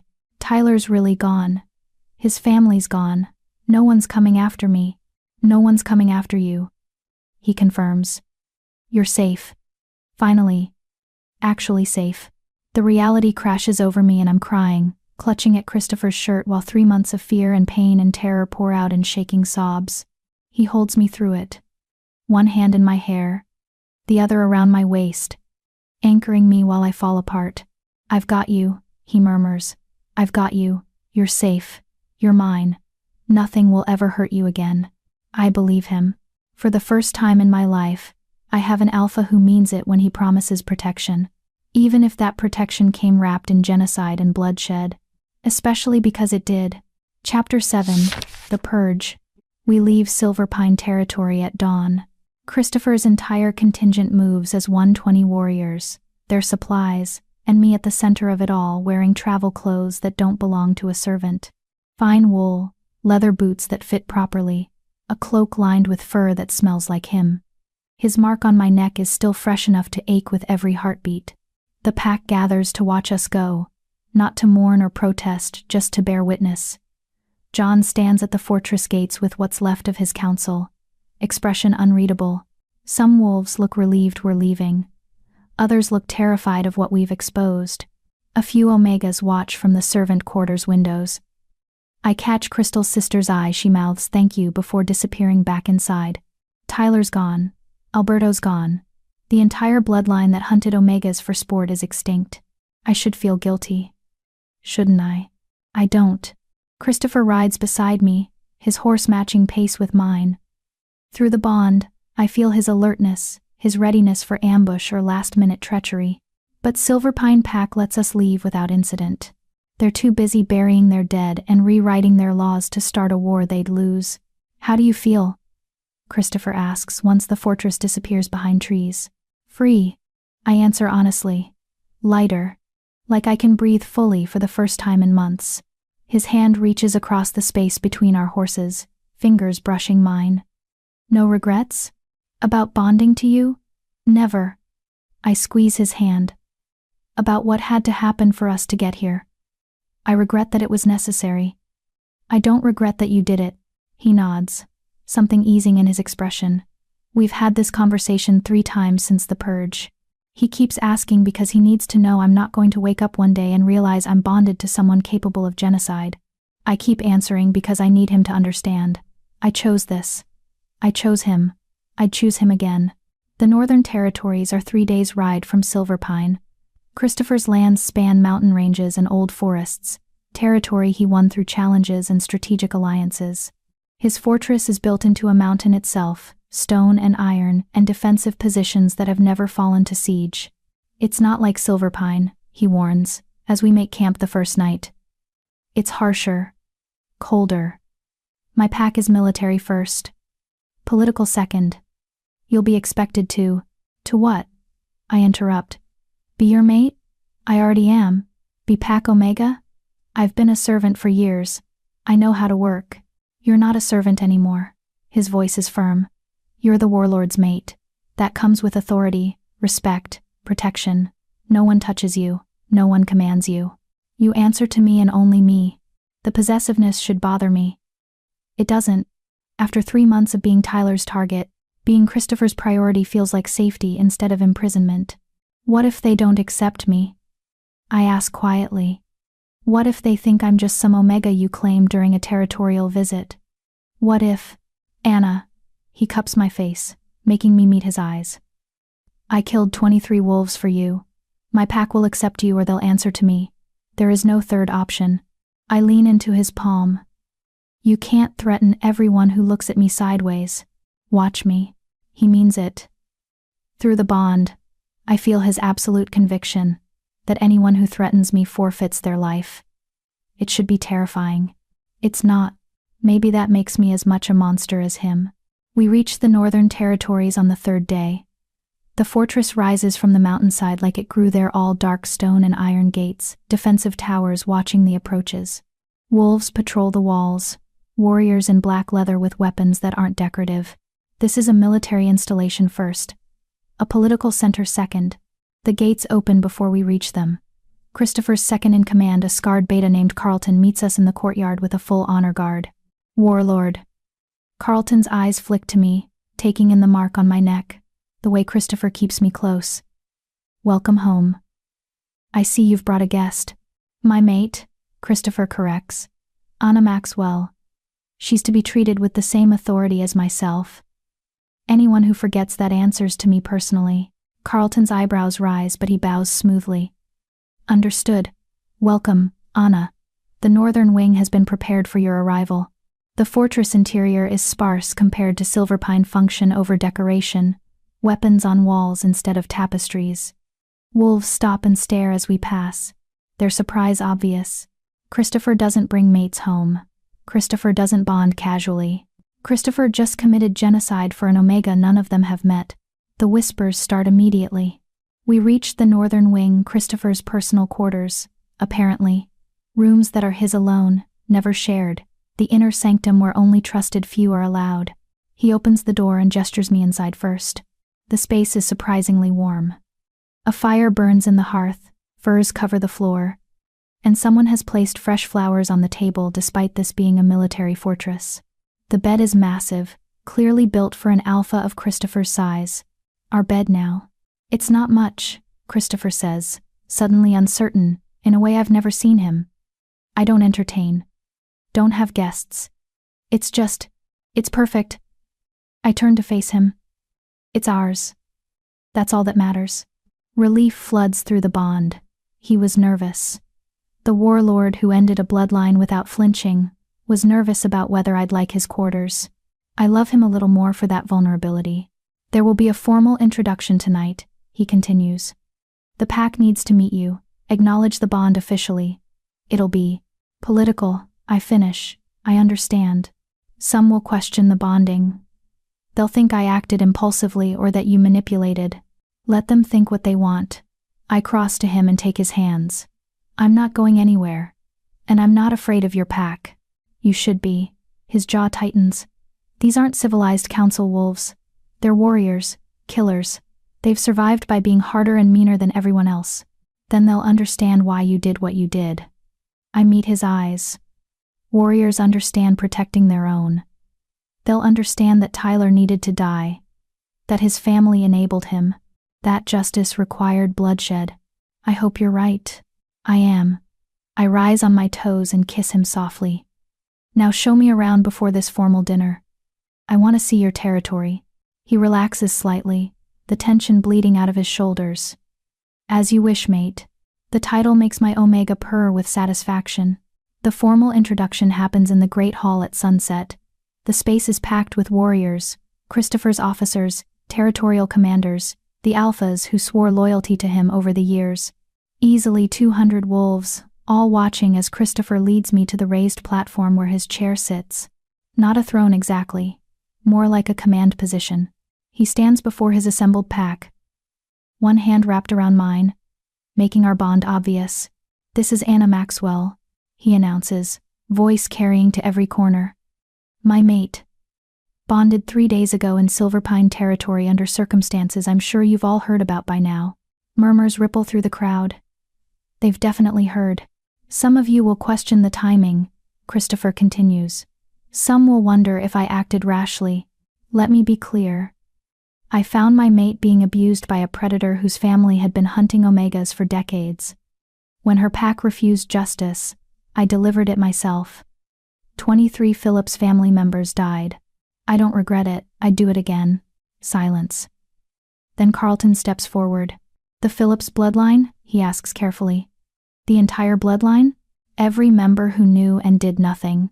Christopher confirms. Everyone who helped cover it up. Everyone who threatened witnesses or bribed officials.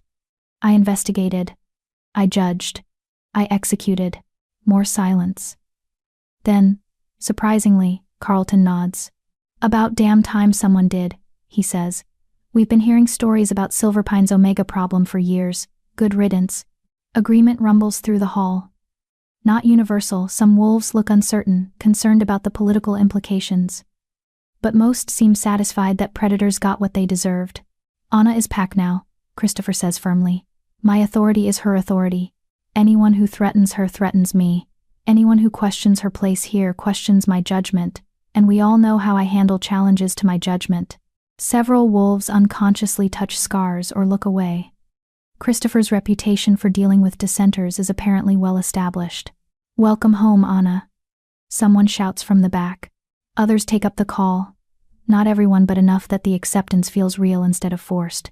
Christopher pulls me closer, his arm around my waist. Through the bond, I feel his relief that his pack hasn't rejected me.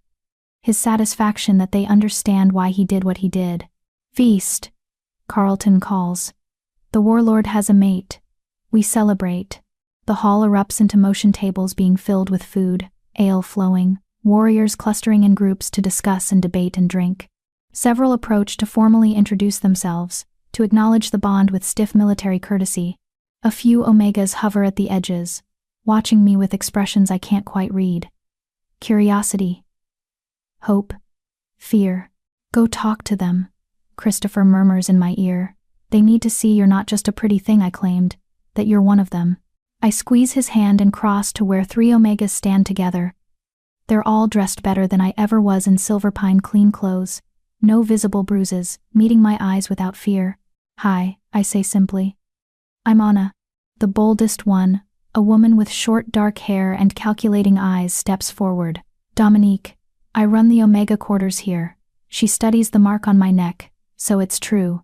You're actually bonded to him. I am. By choice? Her eyes narrow. Or because he decided you were his and that was that? By choice. I don't look away. He gave me justice no one else would. He made me safe. I chose to bond to him for that. Justice, Dominique repeats slowly. We heard he killed 23 wolves. That's not justice. That's a massacre. It's both, I say quietly. And if you'd lived through what I did, you'd understand why sometimes the only way to stop predators is to eliminate them completely. The 3 omegas exchange glances. Then Dominique nods slowly. Welcome to the Northern Territories, Anna. If you need anything, if anyone gives you trouble, you come find me. Omegas protect each other here. Something tight in my chest loosens. Thank you. Don't thank me yet. Her smile is sharp. You're the warlord's mate. That comes with expectations. Responsibilities. You'll be expected to advocate for omegas, to use your authority to improve conditions, I will, I interrupt. That's why I'm here. Not just to be Christopher's mate, but to make sure no omega in this territory lives in fear the way I did. Dominique's smile widens. Good. Then we'll get along just fine.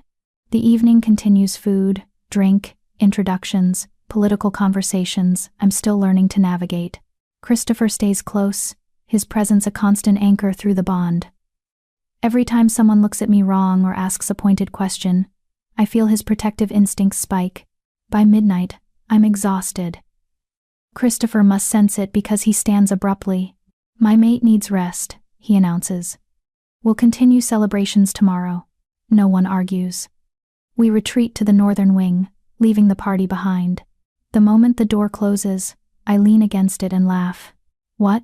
Christopher asks, concerned. I went from servant to warlord's mate in 3 days. The absurdity hits me. 3 days ago, I was scrubbing floors and hiding bruises. Now I'm expected to have political opinions and advocate for omegas, and I laugh again, slightly hysterical. This is insane. Anna, I'm not complaining. I look at him. I'm just processing. Everything changed so fast. He crosses to me, gentle hands on my shoulders. Too fast? Do you regret? No. I cut him off firmly. I don't regret bonding to you. I don't regret leaving Silverpine. I don't regret that Tyler and his family are dead. I'm just overwhelmed by how different everything is. Good different or bad different. Good, I assure him. Definitely good. Just a lot. He pulls me against his chest, one hand in my hair. You don't have to be perfect at this immediately. You're allowed to learn. To make mistakes. To figure out who you are now, that you're safe. I breathe in his scent, pine and gunpowder, and home. Who am I now? Mine, he says simply. My mate. My equal.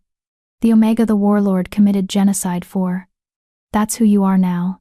I tilt my head back to meet his eyes. And if that's not enough, if I don't know how to be the person everyone expects, then be yourself. He kisses my forehead. The woman who stood in front of a council and named her abuser. The Omega who chose to bond with a monster because he made her feel safe. That's more than enough. Through the bond, I feel his absolute sincerity. He doesn't need me to be anyone other than who I am. I love you, I say, and realize as the words leave my mouth that they're true. I know it's fast and probably not logical and we barely know each other, but I love you too. His arms tighten. From the moment I saw those bruises and something in me decided you were mine to protect. That was it. That was when I knew I'd burn the world for you if necessary. You only had to burn 23 wolves, I point out. So far. His smile is dark. But the world should know. Anyone who threatens you meets the same fate as Tyler Phillips. I don't care how powerful they are or what territory they control. Touch my mate and die screaming. It should sound like hyperbole. It doesn't. He means every word. And God's help me. I love him more for it. Chapter 8. The Reckoning. The first real challenge to our bond comes 6 days after we arrive in the Northern Territories. I'm settling into a routine mornings with Dominique learning Omega politics, afternoons observing Christopher's command meetings, evenings where we're just Christopher and Anna instead of warlord and mate. It's peaceful in a way I've never experienced. Too peaceful, apparently. The messenger arrives at dawn with news that makes Christopher go absolutely still in that way that means violence is coming. What is it? I ask from where I'm braiding my hair by the window. Silverpine Pack has filed a formal complaint with the Territorial Council. His voice is carefully controlled. They're claiming I exceeded my authority, that the Phillips Bloodline massacre violates interpack law, that I should face trial. My hands freeze mid-braid. Can they do that? They can file anything they want. Whether it goes anywhere depends on whether other territories support them. He crushes the message in his fist. John is calling for a formal inquiry. He's got 3 other alphas backing him, probably ones with their own predators to protect. So what happens now? Now I attend a territorial council meeting and defend my actions. His eyes meet mine, which means leaving you here while I travel to the neutral grounds. No. I stand immediately. I'm coming with you. Anna, I'm the reason this happened. I'm the one Tyler hurt. If they're going to judge you for protecting me, I'm going to be there. My voice doesn't shake. Besides, I'm your mate now. We face this together or not at all. Through the bond. I feel his conflict wanting to keep me safe versus needing me beside him. Finally. He nods. Together then. But you stay close to me at all times. The neutral grounds are supposed to be protected territory. But I don't trust John not to try something. We leave within the hour, taking 20 of Christopher's best warriors. The neutral grounds are a week's travel old territory that belongs to no pack, maintained by the Territorial Council for exactly these situations. The journey is tense. Christopher's warriors form a protective perimeter around us, hands never far from weapons. Through the bond, I feel Christopher's cold calculation, running through scenarios, preparing arguments, planning for betrayal. What's the worst that can happen? I ask one night as we make camp. They could rule I exceeded my authority, strip me of my warlord title, exile me from the territories entirely. His jaw tightens. Or they could demand I hand you over to face charges for false accusations against the Phillips family. Ice floods my veins. They can't. They can try. His arm pulls me closer. They won't succeed.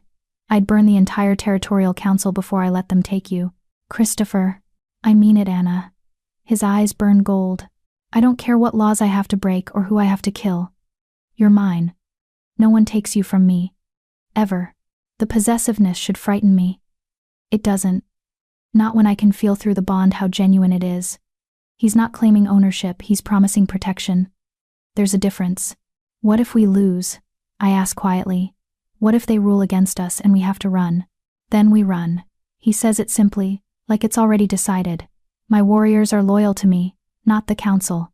We'll take anyone who wants to come and build something new. Somewhere they can't touch us.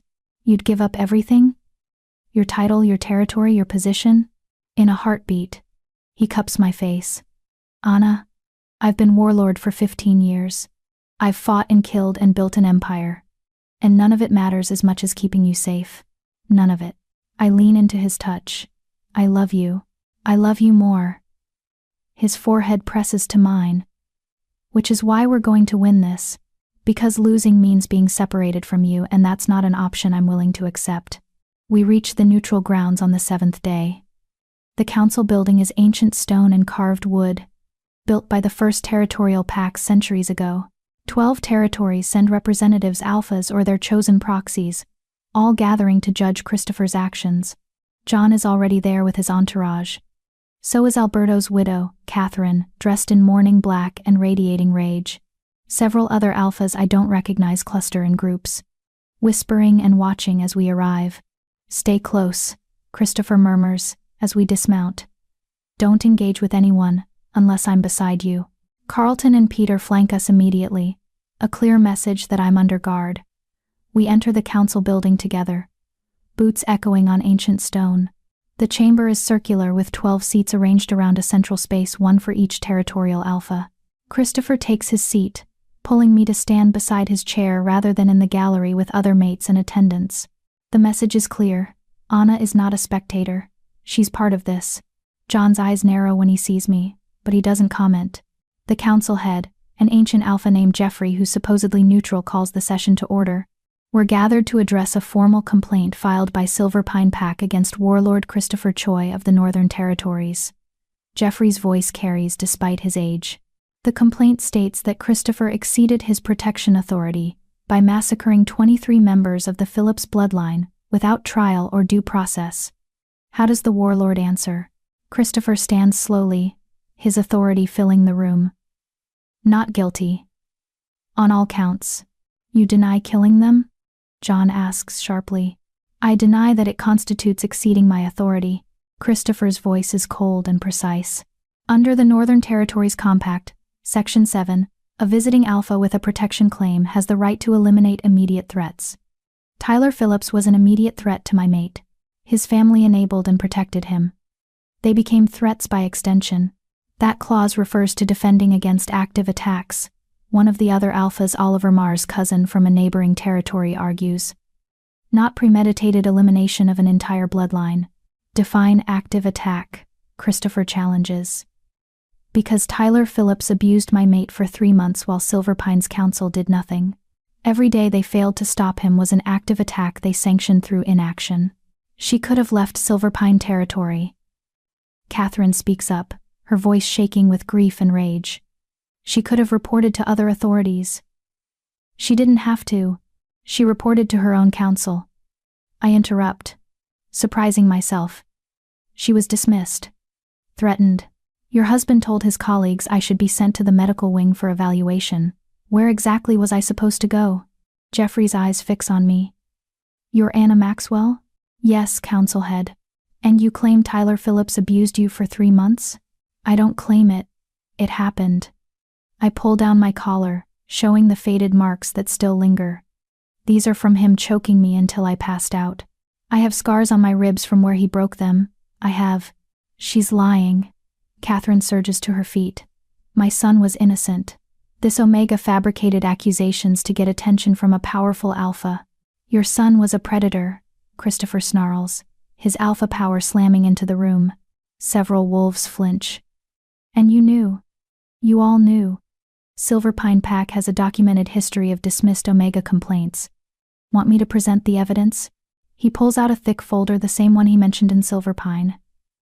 Names, dates, testimonies he collected during his investigation. Omega Crystal Nolan, he reads. Reported Alberto Phillips' nephew for assault, dismissed by counsel, dead within a year. Omega Patricia Knox, reported Tyler Phillips, transferred to Border Patrol, killed by rogues.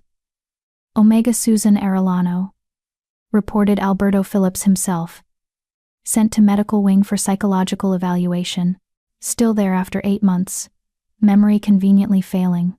He looks up, eyes burning gold. I have 12 names. 12 Omegas who reported Phillips' family members. All dismissed. 7 are dead. 3 are in medical care with mysterious memory loss. 2 fled the territory entirely. That's not coincidence. That's a pattern. The chamber erupts, alphas shouting over each other, some demanding to see the evidence, others claiming it's fabricated. Jeffrey slams his staff on the floor. Order. Silence falls slowly. These are serious accusations, Jeffrey says. If true, they suggest systemic failure in Silver Pine's Omega protection protocols. If true, I hear myself say. Council head. I lived it. Crystal was my friend. She tried to report and they destroyed her for it. I watched it happen, and when it was my turn, I knew exactly what would happen if I spoke up. So yes, Christopher killed 23 wolves. And yes, it was necessary, because that was the only justice we were ever going to get. Catherine's face contorts with rage. You manipulated him, seduced him into meter. I didn't seduce anyone. I cut her off. I tried to hide. I crushed lavender into my skin to mask my scent. I wore long sleeves to cover bruises. I did everything right, and your son found me anyway. Beat me anyway. Told me I should be grateful he was paying attention to someone as worthless as me. My voice breaks, but I push through.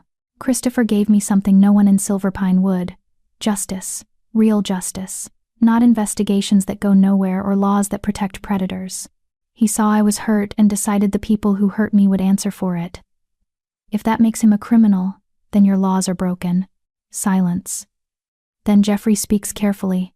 The question before this council is not whether Tyler Phillips was a predator. Based on the pattern Warlord Christopher has documented, that seems likely. The question is whether eliminating an entire bloodline, including members who may not have directly participated in abuse, exceeds protection authority. They all participated, Christopher says flatly. Alberto covered it up. His mate Catherine knew and said nothing. Tyler's uncle bribed officials. His cousins intimidated witnesses. Even the teenage daughter helped Tyler establish alibis. I investigated each death individually. None were innocent. Except the 8-year-old you spared, Jeffrey notes. Anna convinced me to spare him, Christopher admits. She argued that killing children would make me the monster they claim I am, so I left him alive with non-Phillips family. But everyone else? They earned their deaths. Another alpha one I don't recognize leans forward. Setting aside morality, there's a practical concern. If we allow this precedent, any alpha can claim protection authority and commit mass execution. That undermines territorial sovereignty. Good, Christopher says coldly. Territorial sovereignty that protects predators should be undermined. If Silver Pine's laws let Tyler hunt Omegas for years, then Silver Pine's sovereignty is meaningless. I'd rather have chaos than systems that fail the vulnerable. So you'd replace order with vigilante justice? John demands. I'd replace corrupt order with actual justice. Christopher's eyes sweep the council. How many of you have predators in your own territories? Alphas who abuse their authority. Family lines that get away with crimes because they're powerful. Show of hands who here has dismissed Omega complaints because prosecuting them was politically inconvenient. No one raises their hands. But I see guilt flicker across several faces. That's what I thought. Christopher's smile is sharp. You're not judging me because I was wrong. You're judging me because I exposed a system you all benefit from. Because if I can end a bloodline for abusing Omegas, what's stopping your Omegas from demanding the same justice? The implication hangs heavy. This isn't about one alpha exceeding authority. It's about whether the territorial system will protect predators or victims. Jeffrey is silent for a long moment. Then he speaks. This council will deliberate, Warlord Christopher and Anna Maxwell will withdraw while we discuss. Christopher stands, offering me his hand. We walk out together, warriors closing around us immediately. In the anteroom, I finally let myself shake. You did well, Christopher murmurs, pulling me close. You were perfect. I called out the entire council, I say into his chest. I basically accused them all of corruption. You told the truth. His hand runs through my hair. That's all we can do. Tell the truth, and make them face it. We wait for 2 hours. Long enough that my nerves fray to breaking. Long enough that I start imagining worst-case scenarios. Finally, Carlton appears. They're ready.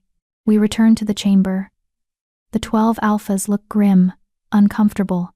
Several won't meet Christopher's eyes. Jeffrey stands. This council has reached a decision. Warlord Christopher Choi, you are found. Not guilty of exceeding protection authority. Relief floods through me so fast my knees weaken.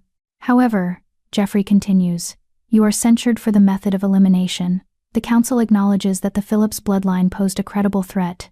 We acknowledge that Silverpine Pack failed in its duty to protect Omegas, but we cannot condone the wholesale execution of 23 wolves without any attempt at legal resolution. What does censure mean?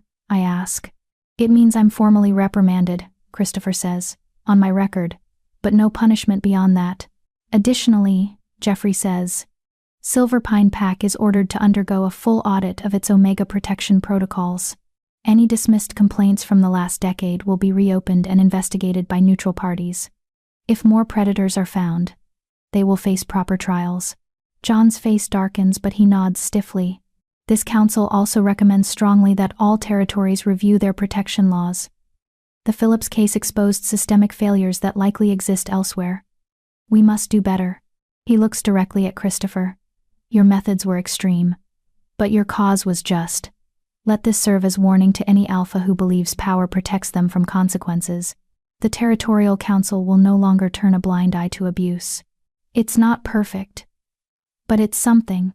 Thank you, Council Head, Christopher says. We're dismissed. Released. Free to return to the Northern Territories without penalty. As we walk out, Catherine stops us in the corridor. This isn't over, she hisses. My family is gone because of you. I'll make you pay. Both of you. Christopher steps between us. Try it. See what happens when you threaten my mate. Your husband learned. Your son learned. Don't make me teach you the same lesson. She pales and backs away. Outside, the sun is setting.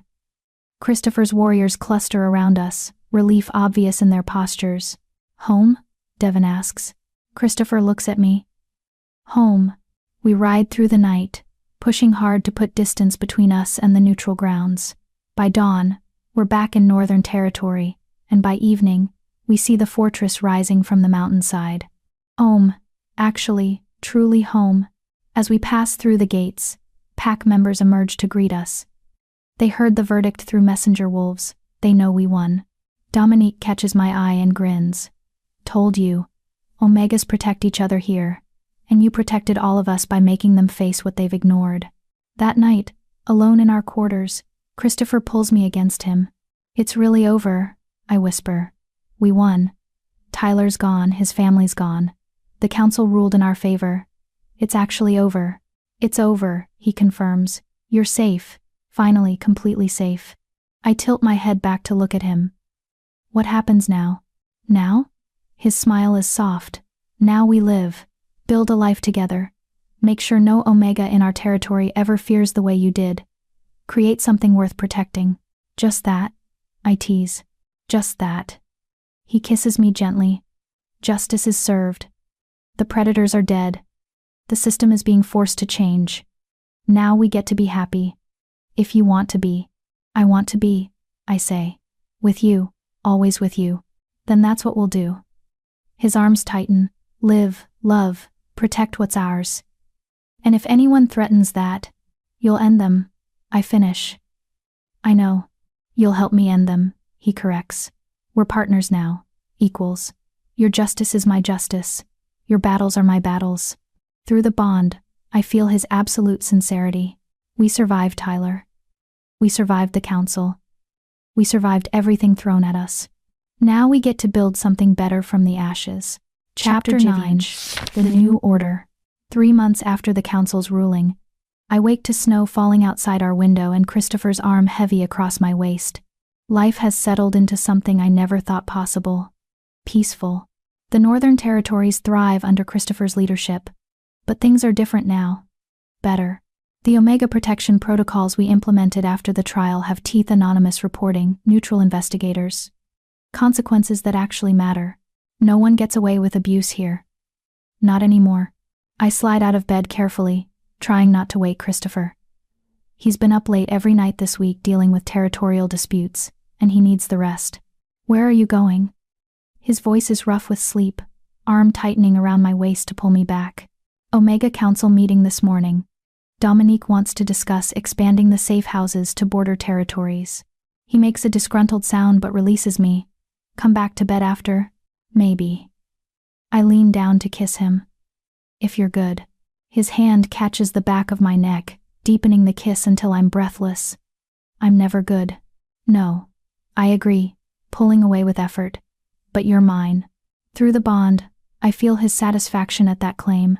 The Omega Council meets in what used to be a storage room but is now our headquarters. Dominique leads it.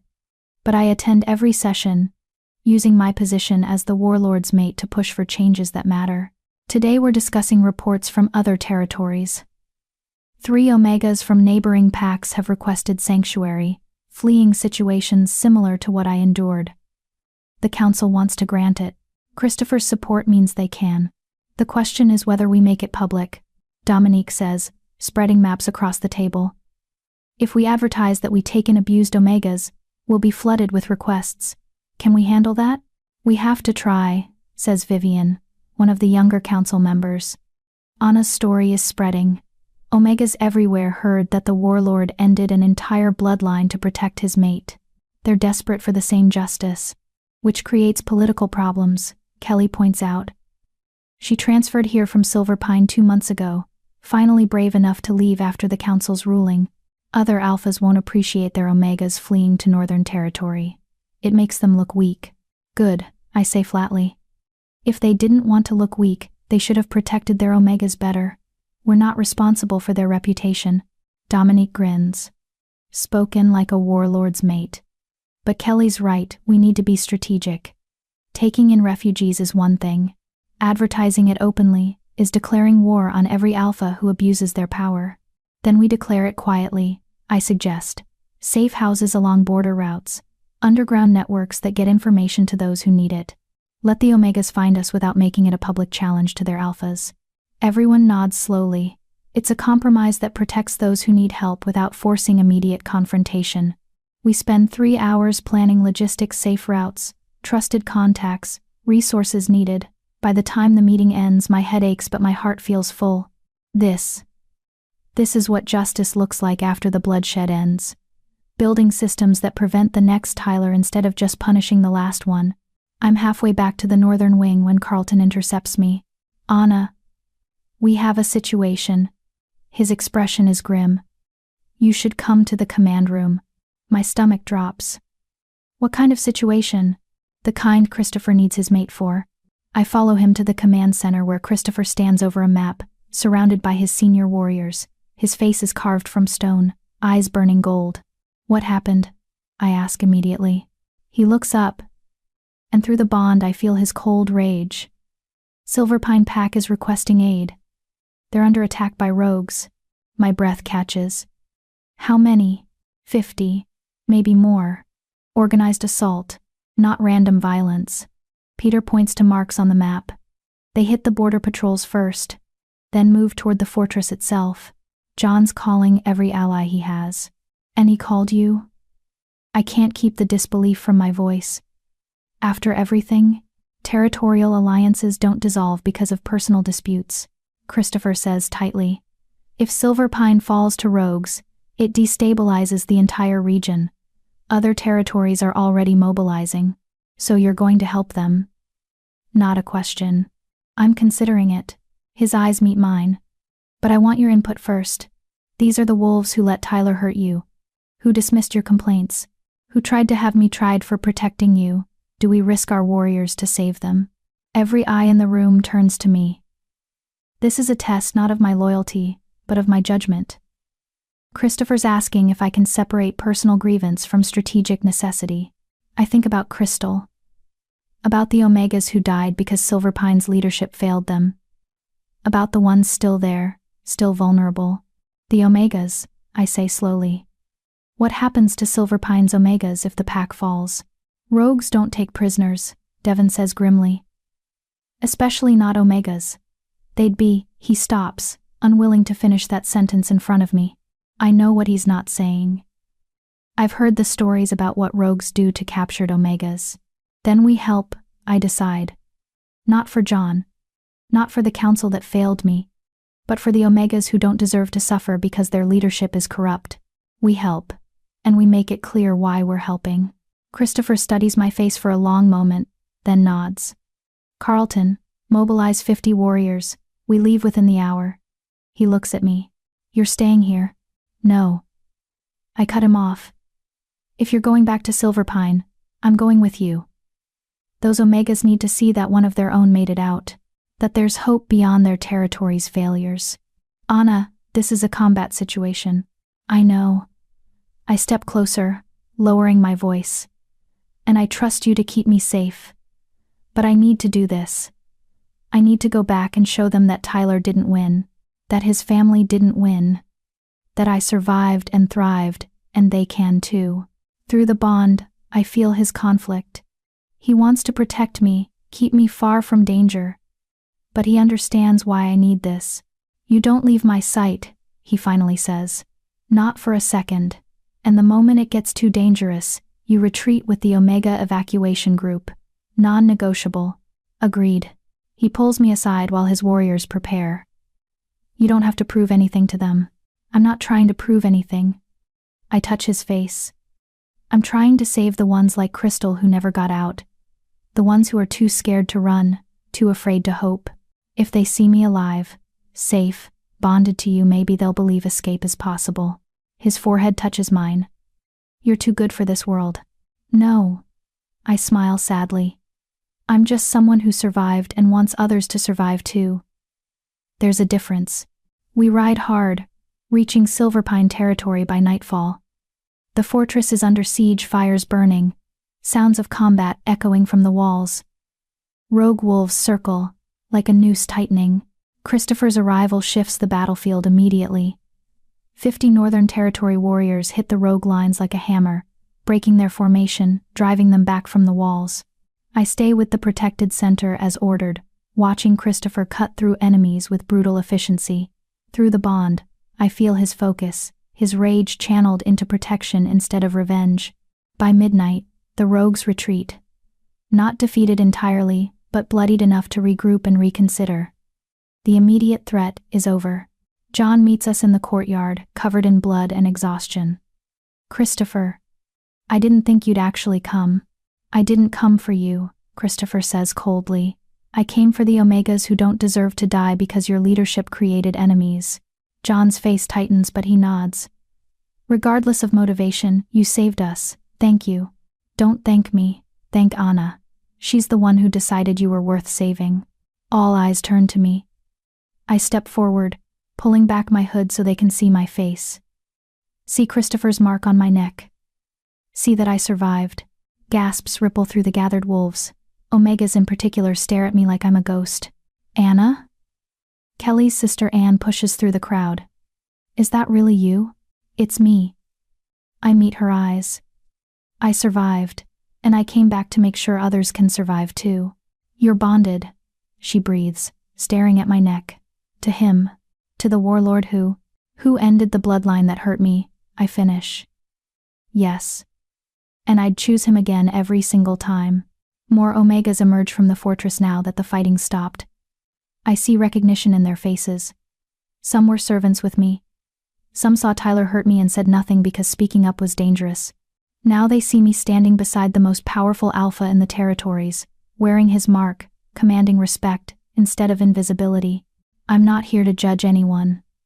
I say loud enough for all to hear. I know how hard it is to survive in systems designed to keep us powerless. But I also know escape is possible. Protection is possible. Justice is possible. I look at Christopher. I found an alpha who believed me, who protected me, who made me safe. And now I'm using that safety to help others. The Northern Territories accepts Omega refugees. Dominique steps forward. She came with the warriors. Another survivor helping save more. No questions asked. No judgment. If you're being hurt, if you're afraid, if you need safety, we'll provide it. Anne's hand shoots up. I want to go. To the Northern Territories. I want. Her voice breaks. I want to be safe. Then you'll come with us when we leave. I promise. Anyone who wants sanctuary has it. 7 Omega step forward immediately. 7 who are brave enough or desperate enough to take the chance. John's face darkens. You can't just take my pack members. They're not property. Christopher cuts him off. They're wolves exercising their right to seek better circumstances. Unless you want to argue that Omegas don't have that right. John's jaw works, but he says nothing. After the council's ruling, after the audit, he can't afford to look like he's imprisoning Omegas. We'll leave at dawn, Christopher announces. Anyone who wants to come, be ready. That night, we're housed in guest quarters, the same rooms where Christopher first claimed protection over me. It feels like a lifetime ago. Instead of 4 months, 12 Omegas decided to come. I tell Christopher, as we prepare for bed. 12 who are brave enough to hope for something better. Because of you, he says, pulling me close. They saw you survive and thought maybe they could too. We created this together. I look up at him. Your justice made it possible for me to stand here and offer hope. Neither works without the other. Then we keep doing it, he decides. Save who we can. Build systems that protect instead of exploit. Make sure what Tyler did can't happen again. In every territory? I ask. In every territory, he confirms. Even if it takes a lifetime. Through the bond. I feel his determination. This isn't just about me anymore. It's about every Omega like me. Every crystal who didn't survive. Every voice that was silenced. We're building something bigger than revenge now. We're building justice that lasts. We leave Silverpine at dawn with 12 new refugees, and a promise to return if the rogues attack again. The journey home takes 4 days, and I spend them talking with the Omegas who fled, hearing their stories, learning their names, promising them safety. Anne tells me about an alpha who beat her for 2 years. Luella describes a mate bond forced on her at 16. Tamra whispers about a council member who preyed on servant Omegas for decades. Every story is different. Every story is the same. Systems failed them. Power protected their abusers. Silence was survival until it wasn't anymore. By the time we reach the Northern Territories, I have 12 more reasons to keep fighting. Dominique meets us at the gates with housing assignments ready, counselors prepared, safety protocols in place. We've built infrastructure for this ways to help survivors rebuild their lives. Welcome home, I tell the newcomers. You're safe now. Actually, truly safe. Anne clutches my hand. Thank you. Thank you for coming back for us. I'll always come back, I promise. For as long as there are Omegas who need saving, I'll keep coming back. That night, Christopher finds me in the Omega wing, helping Anne settle into her new quarters. Come to bed, he says gently. You've been on your feet for 12 hours. Just a few more minutes. Anna. He cups my face. You can't save everyone in one night. Let them rest. Let yourself rest. I lean into his touch, exhaustion finally catching up. There are so many more. In every territory. How many crystals? How many Annas? How many are still hiding bruises and hoping someone notices? We'll save as many as we can, he promises. But you have to pace yourself. You're no good to them if you burn out. He's right. I know he's right. We return to our quarters where I collapse into bed fully clothed. Christopher undresses me gently, tucking blankets around me like I'm something precious. I'm proud of you, he murmurs against my hair. What you did in Silverpine. Standing in front of everyone. Offering hope that took courage. You gave me that courage, I mumble, already half asleep. By showing me I was worth protecting. You were always worth protecting. His arms tighten. The world just needed to catch up. Through the bond, I feel his love, his pride, his determination to keep building this life we've created. We started with violence and bloodshed, but we're building something better in the aftermath. One Omega at a time, one territory at a time, until no one else has to hide bruises or fear the wolves who are supposed to protect them. It won't be easy, but it's worth fighting for. Chapter 10. The Aftermath. 6 months after the Bloodline fell, I plant roses where they burned. The execution site is on the edge of Silverpine territory, a clearing that locals avoided for weeks after Christopher's purge, like the violence had soaked into the earth itself. Now I kneel in dark soil with Dominique and Anne beside me, pressing rose roots into ground that took 23 lives. Some people will say this is wrong, Anne murmurs, patting dirt around a white rose bush, that we shouldn't memorialize a massacre. We're not memorializing the massacre, I correct gently. We're marking the end of it. This is where predators died so others could live. That deserves acknowledgement. Dominique plants a red rose, blood-colored, appropriate. The Phillips family thought they were untouchable. These roses are proof that nothing is untouchable when it threatens the vulnerable. We work in silence. 12 bushes for the 12 Omegas, who survived the Phillips bloodline's abuse.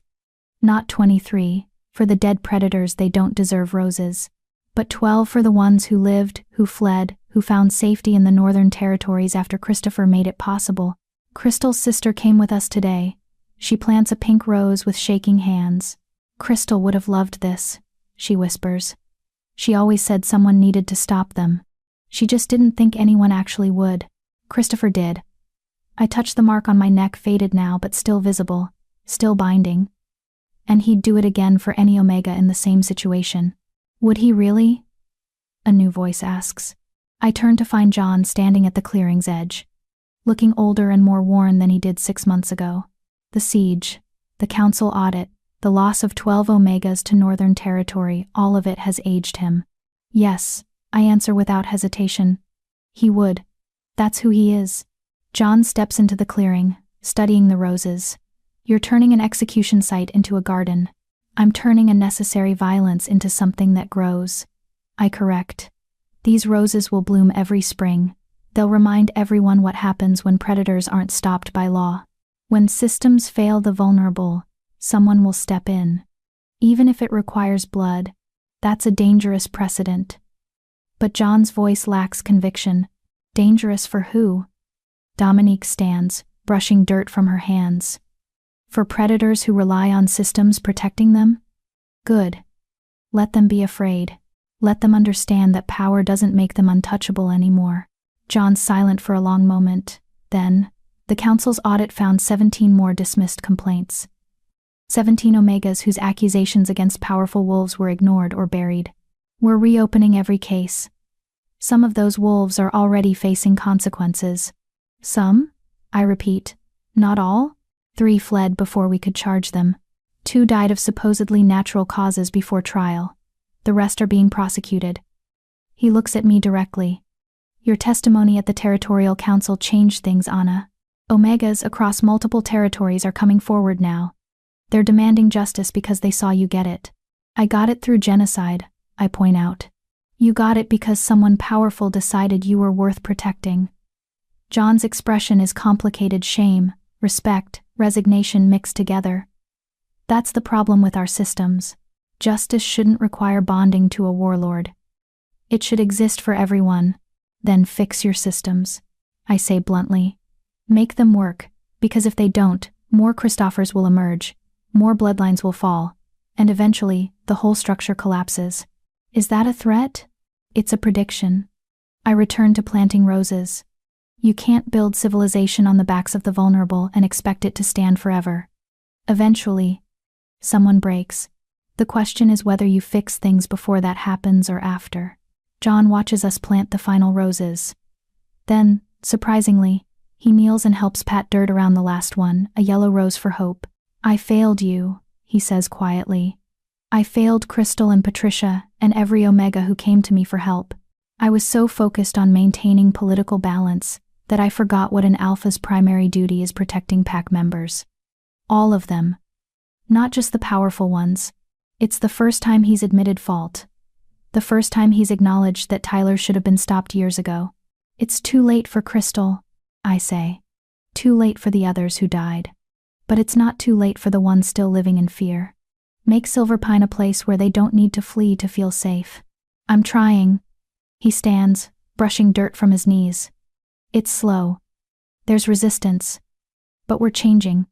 Because of what Christopher did. Because of what you survived. Don't make me a symbol, I warn. I'm just someone who got lucky enough to be noticed by an alpha who cared. That luck shouldn't be necessary for survival. Agreed, he nods once. For what it's worth, I'm glad you're alive.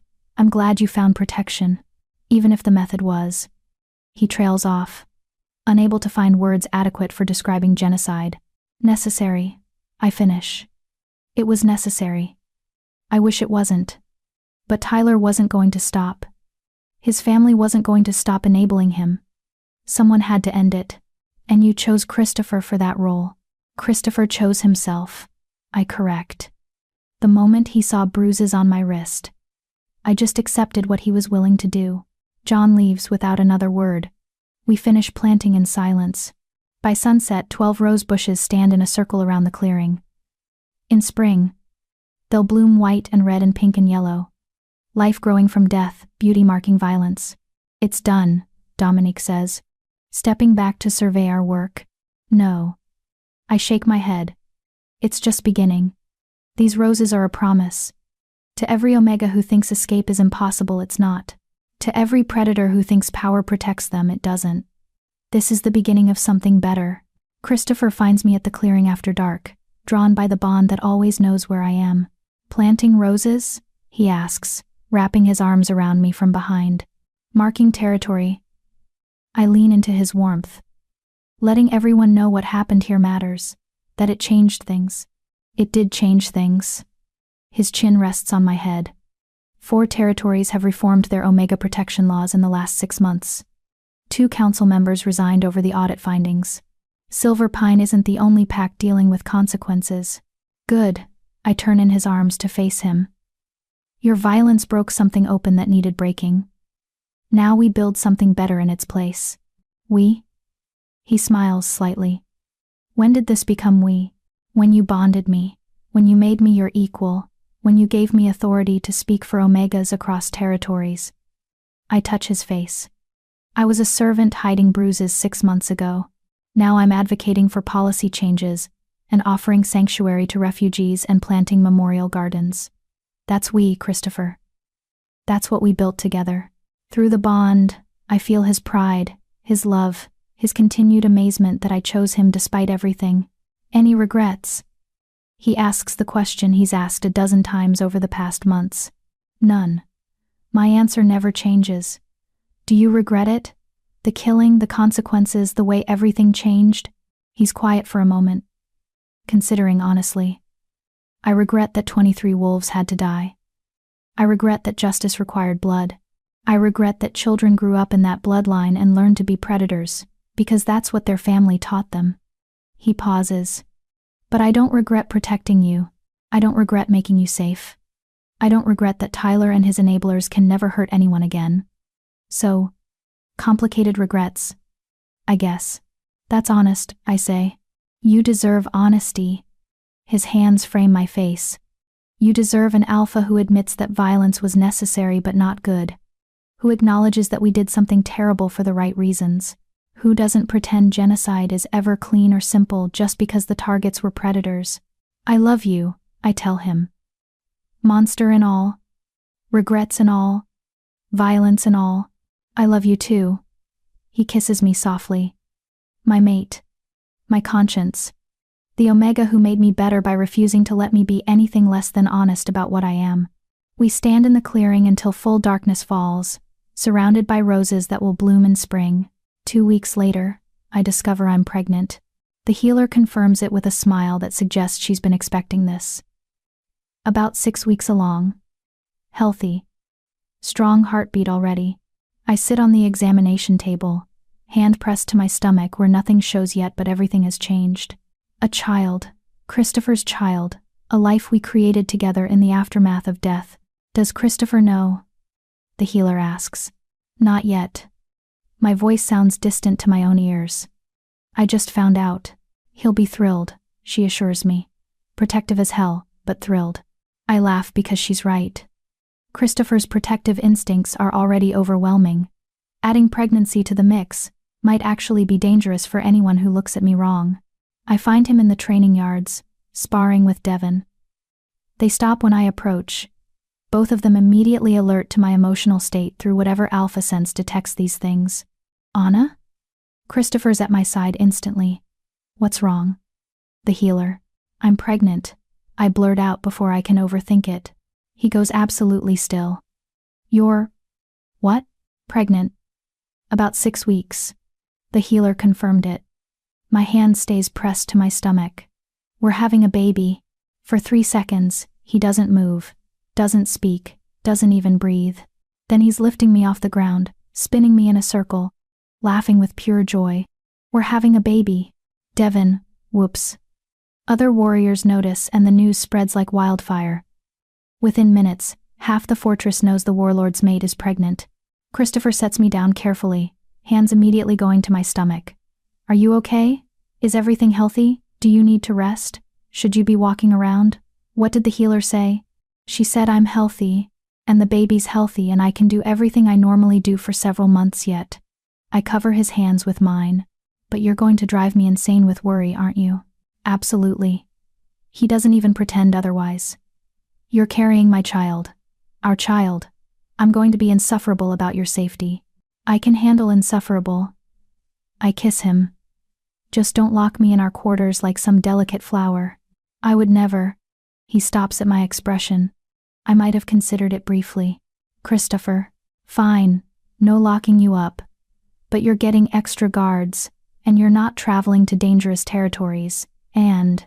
We'll negotiate. I interrupt. Like equals. Remember? He sighs but nods. Like equals. But Anna, I just got you safe. I just got us stable. The thought of anything threatening this, threatening you, threatening our child. I know. I press his hand harder against my stomach. But we'll protect this together. You with your terrifying violence. Me with my equally terrifying advocacy. And our child will grow up knowing they're loved fiercely by both of us. Our child, he repeats, wonder in his voice. We're really doing this? We're really doing this. That night, we lie in bed with his hand on my stomach, feeling for movement that won't come for months yet. What if I'm a terrible father? He asks the darkness. What if I'm too violent, too broken, too much like the alphas I killed? Then I'll remind you every day that you're capable of gentleness. I thread my fingers through his. You protect fiercely. You love completely. You gave me justice when no one else would. Those same qualities will make you a good father. What if our child asks about the Phillips bloodline someday? What do I say? The truth. I turn to face him. That sometimes systems fail.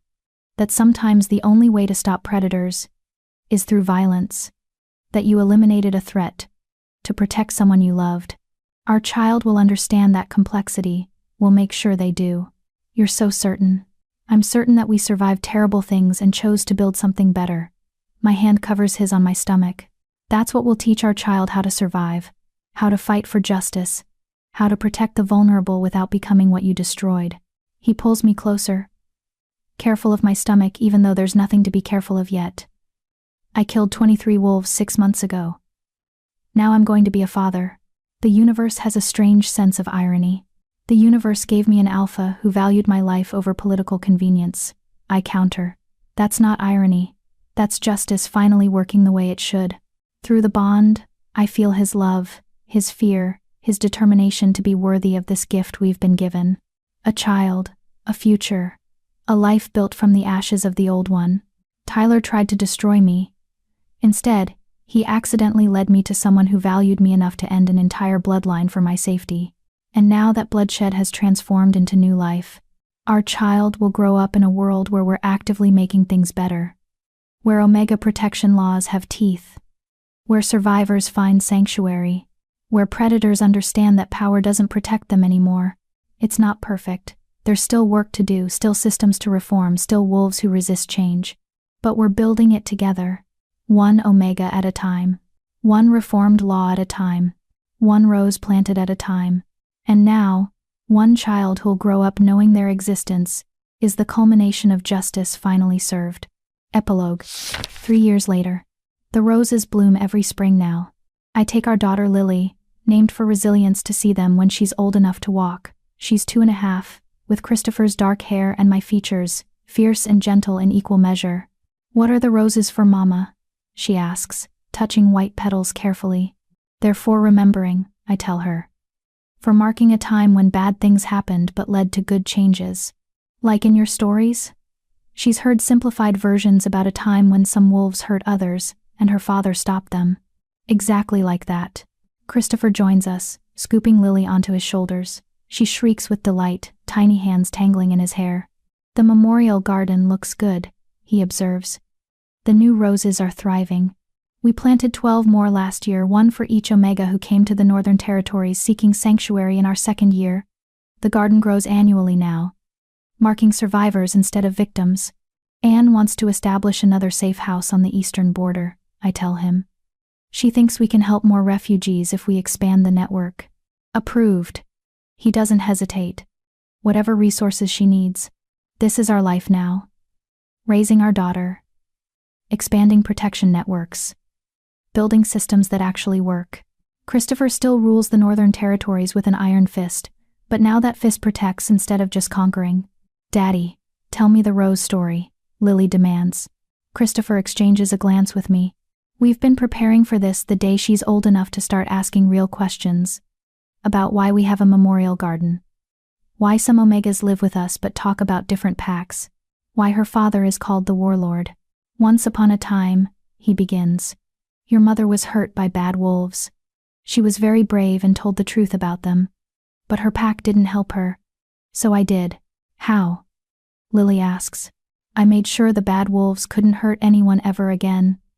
He sets her down, kneeling to her level. "Sometimes, protecting people requires difficult choices. I made those choices so your mother and others like her could be safe." "Were you scared?" she asks. "No, I was angry. But your mother taught me that anger can build good things if you use it right. We planted these roses to show that even when scary things happen, beautiful things can grow after." It's a simplified version. Someday she'll learn the full truth that her father committed genocide, that 23 wolves died in a single night, that justice came wrapped in bloodshed. But for now she understands the core lesson. Protect the vulnerable, even when it's hard. Especially when it's hard. We walk back to the fortress hand in hand, Christopher, me, and Lily between us. The garden behind us blooms with life built on death. Some will always say what Christopher did was wrong, that nothing justifies wholesale execution, that there must have been another way. Maybe they're right, but I'm alive because he didn't wait to find that other way. Crystal and Patricia and all the others who died waiting for justice, they deserved someone who acted instead of deliberated. Tyler's bloodline is extinct. The Phillips name means nothing now, except a cautionary tale about what happens when predators hide behind power. And I'm here, alive, bonded to an alpha who values me enough to burn the world if necessary. Raising a daughter who'll grow up understanding that justice sometimes requires violence, that systems fail, that protecting the vulnerable is worth more than political convenience. Would I change anything? No. I'd burn 23 wolves again if it meant Lily grows up safe, if it meant other Omegas find sanctuary, if it meant the next Crystal gets justice instead of a convenient death. Some bloodlines deserve extinction. Mine deserves to thrive. And the roses bloom every spring to remind everyone which is which. So, dear viewers, here's the question I need you to answer honestly. If you were Anna, would you have chosen the alpha who killed 23 wolves for you? Or would the bloodshed have been too much, even if it meant your safety? Drop your answer in the comments. I'm genuinely curious where you draw the line between justice and revenge. And if this story kept you hooked from that first bruise to the final rose, show some love with a like. Your support helps me bring more complex, unapologetic stories like this to life. Until next time, stay fierce, stay protected, and remember, some wolves deserve extinction so others can thrive.